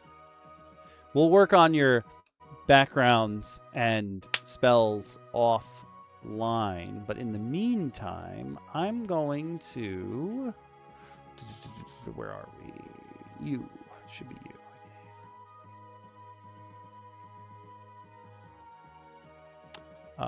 Nope, that's not it. Where are you? You should be in... Are you in here? Maybe? No? No? Alright, I'm gonna find it. I'm gonna find it. Don't worry. Smother's Envoy. That doesn't help me here. Oh, here we go. Homebrew repository is right here. I'm gonna give you a link. You can. Do you want ceremony so you can marry people? Honestly, the cool thing is this is a ritual, which means if you spend an hour going through this every day with someone, it doesn't use up a spell slot. If you cast it as a ritual, you're not actually. We can definitely put ceremony on there. It's pretty funny, actually. The cool thing about paladins is that you are prepared spellcasters. So every single day, you can change any of the spells that you know as long as they're on the list. So paladin is kind of cool in that, like, whatever spell you're thinking of, if you think like, oh, tomorrow I can do this, bam, I'm going to do that. The only ones that you're not able to change are the ones that your oath gives you for free. But I'm going to send you the homebrew repository link. I'll pop it to you on by DM. This is all the homebrew options, so you can check out the backgrounds here, and you can check out all the spells that are in there if there's anything that you want. But I'm also going to send you this by DM for spells, because this should let you see most of them. And if not, because it's being a bitch, we'll look up the versions here on 5e tools, which is super helpful. Okay. Nope, I didn't want you to do that. Nope, filter, thank you. I don't care about any of those. I would like to go Paladin and first level. Save. Boom, here we go. Sometimes it just be like, nah, on D&D Beyond, and I hate that it does that. But that pretty much brings us to the end of tonight's stream. So, that being said, Grim and I, hi. It's because I just read Jimothy Grimhauer, god damn it. Fist and I will work on the spells. But again, you're a paladin, so every day you can swap out all of your spells. 3 spells that you can just swap in and out every single day. So it's good to like just have a whole bunch of ideas. That's part of the fun. But what we do need to do is run the poll, because I will be here next week. I promise I'm going to be here next week. And that means that we got to run our poll for what our next topic is going to be. Next week will be a one-shot supplement, which... Oh, wait, hold on. Oh, I just never took you out? Okay, cool. It will be a one-shot supplement, and then I will be gone for 2 weeks, so we won't have streams for a while. And I will miss all of you. But next week I will definitely be here for a one-shot supplement. I still have to figure out what it is. But for next topic, which is actually 4 topics from now, what do you guys want to do? Oh, I got to send you the backgrounds as well, Fist, the regular backgrounds. That was silly of me. That's what I should have done. We'll definitely go over that. But the options for the next topic are, oddly enough, backgrounds feats is on there. Articles, background feats, homework, maps. Maps keeps getting really close to winning, and then something beats it out by 1, and I apologize. I know some people have been voting on maps. And Clubs has a really cool map he wants to show off. But the last one is one-shot supplement. Again, which is weird, even though we're going to be doing it, but it'll be 3 past. Ooh. You got it. Your 3 spells are chosen, so we just got to do backgrounds then. Heroism and Shield of Faith.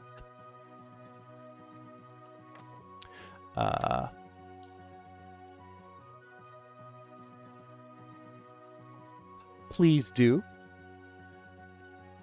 I do have those on D&D Beyond. But if I send them to Fist, he's not going to be able to see them because he's not in a campaign of mine, which sucks. But I will also throw these poll options in over here.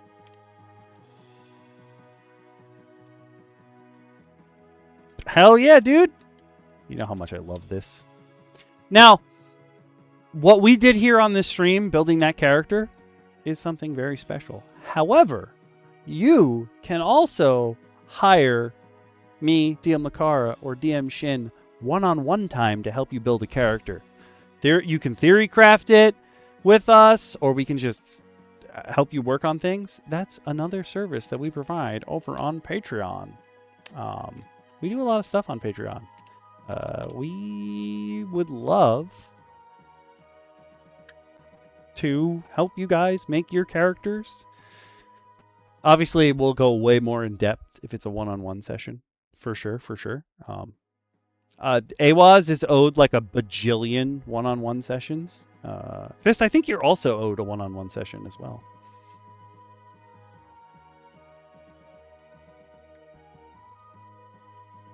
So many people are owed so many things, but you can come on Patreon and come hire us, and it's fun, okay?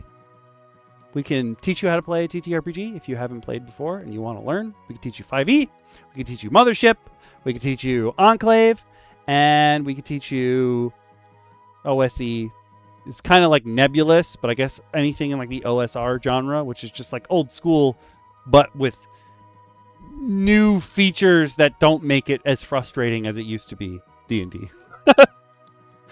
We can also run you through one-shots. Now we have, you can play as Nakudama. You can play as Namu if you want. You can play as Stumphammer, which will be just added to our full list of things. We made an NPC. We made a PC here tonight, okay? We're doing great. I gotta go find a really cool Tortle mini for you. I have a few Tortle minis, but I don't know if I have any with a Warhammer. I gotta double check. We can just have a mini ready for you at a moment's notice. That would be fantastic. Ooh, Compelled Duel. Compelled Duel is also a pretty good one. I don't know if you saw on the ceremony page, but if you marry someone, you can't marry them again unless they become widowed. And I'm just imagining that there's a guy out there who marries people, then like beats one of them to death. Well, probably not him. Somebody else beats one of them to death, and then they get revived through Revive or something like that. And then he can marry them again, because it says you can only do it once they're widowed, but it doesn't say anything about what happens after they come back to life.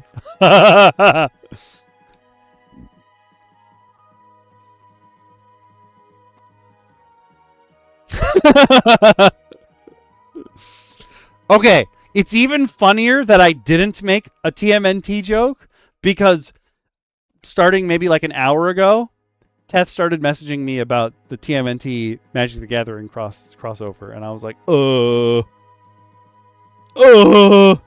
was trying my best.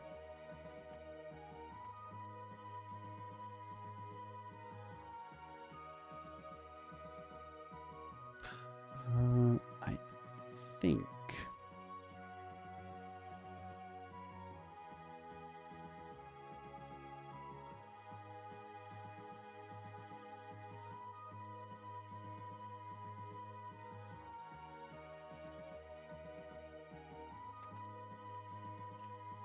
You're gonna use the Thor hero clicks.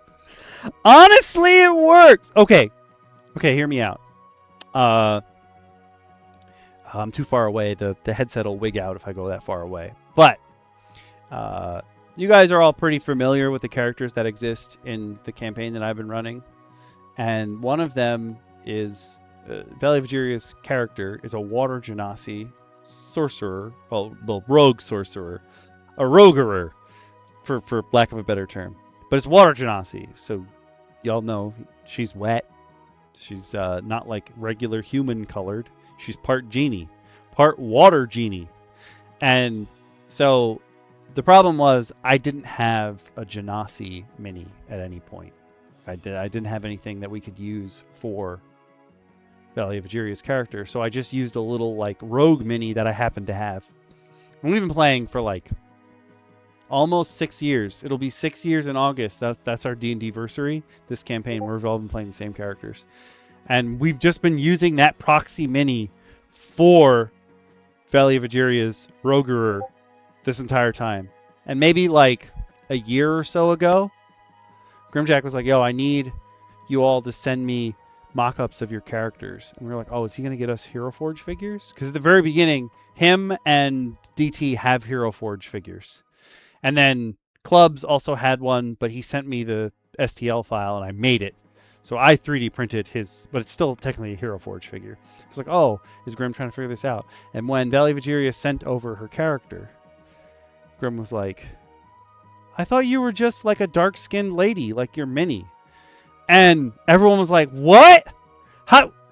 But you know that DM Bacon's character is a fire genasi and she's red. Why? How did you not know that this lady was like blue? Ooh, you already picked your pugilist name out? Ooh, okay. Awaz, you can probably help people as well, but if you are in our Discord server, I don't know how often he takes commissions, and I can say this here because I know that DM Bacon doesn't rewatch the streams, which is fantastic sometimes. But if you are not in our Discord already, please come join because you can get all the character sheets that we shared before. But also, there's a person in our server named Foxinator. Foxinator's like absolute special ability is that he can make the wildest Hero Forge like kit bash dudes, and he does them like absolutely lickety split. So if any of you like want to have a character made and you aren't like you're worried about your skill level on Hero Forge, because there is quite a learning curve, you can actually hire Foxinator. I don't know how many commissions he takes at any particular time, but you can come right into the Discord and shoot Foxinator a message and he will build you a character, and it's fantastic. We actually have some of the minis that he made are on the way to DM Bacon right now for his birthday, and we're really excited about it. But I was expecting a really long like work time because I've never sat and worked on Hero Forge, so I was just like, yo, there's so much shit here. I don't know what I'm doing here. And I was expecting a really long lead time, and Foxinator was like, within, I'm going to say, a day and a half, he had already built like the first version. And he was like, oh, I haven't added in any of the extra stuff yet. And I was like, what? It already is better than what I could do. It was so fast. And his rates are super affordable. So it's fantastic. So if any of you do want to make your characters, like if you've built up a character and you're like, oh, I want a representation of them, but I'm not that good with Hero Forge, come onto the Discord, hit up Foxinator. I'm sure he's in other Discords as well, but he's easy to find in our Discord. He posts every day, and he's a great guy as well. Can't say no to him. Very good guy. Everyone that you've met on stream, you can come find in our Discord today. The only one that you won't find is DM Lacara. Sorry. Everyone else you can find. DM Lacara hides. If DM Lacara wants to be found, she will be found. She doesn't want to be found, though. Dun, dun, dun!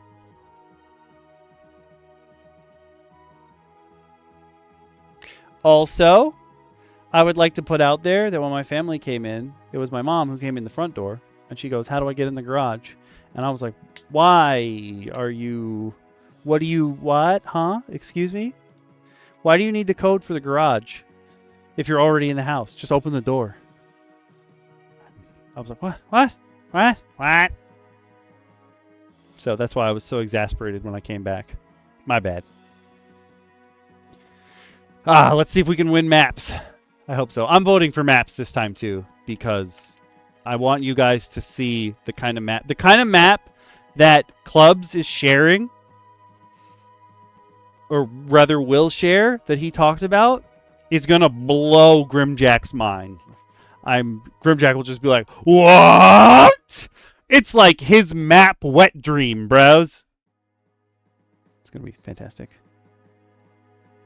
Yes. Yes, you do. I love this. I fucking love this. I thought we were going to get more done, but we got very sidetracked, especially at the beginning. Speedy's like a sidetrack machine. And the more alcohol you put in him, the more of a sidetrack machine he becomes. But since the poll is over on Twitch, I'm going to start saying my goodbyes for the night. However, this does not mean that you can't put in your votes. You still have 24 hours from whenever this stream ends to put in your votes. So if you happen to be watching the VOD of this on Twitch and you're like, oh, I can make it, but you couldn't see the options or you weren't listening, come on over to the Discord and try and throw them in. That's fine. If you're on YouTube and you're watching this VOD and it's still within 24 hours after the original stream, like, oh, shit, yeah, come right over to the Discord. You could leave a comment on the video as well. Again, the only place that it is difficult for me to actually answer any of you is if you DM me on Twitch, because I don't know why. They made it so hard to find DMs on Twitch, so I never see them. Might be. But yeah, thank you all for coming. Thank you all for joining and having fun with us and learning about Stumphammer. I still don't know why I'm giving him that voice. In my head, he's still Oogway, and I'm giving him like a Scottish voice for no reason. I want him to... yeah. But again, it's not my character. It's going to be your character. So you can give him whatever voice you want. We still have all these other characters to write up and work on as well. But yeah. Thank you all for tuning in, and we will see you next week. I will also let you know that this week, generally speaking, the thank you stream is the last Friday or Sunday of the month, but I won't be here for last Friday or Saturday of the month. So this month's thank you stream will be instead this Friday at 2 p.m. We're going to be unboxing 3 board game expansions because you guys voted for unboxings and I just did TTRPGs, so it's time for me to move over to board games. I'll be unboxing Bloodborne the Board Games Forbidden Woods expansion. I'll be unboxing Dark Souls the Board Games Darkroot expansion, which Fist I hope you join me for at least a little bit of, because we're going to have lots of mushroom people for you to murder. But also Artorias and Great Grey Wolf Sif. There's huge minis for those. I'm very excited about that. And then finally, the Jungles of Delphrak quest expansion for... No, I think it's called a quest pack, but it's an expansion pack for Hero Quest is the 3rd box that we'll be opening and going through. Oh my god, yes, I want this New Jersey turtle that just like everyone's trying to wail on him and he's just like, and he just sucks himself into the shell. No thank you. No thank you. I didn't realize that you had disadvantage on dex saves while you're in your shell, but I guess that makes sense because you ain't moving, so it's not like you're rolling out of the way.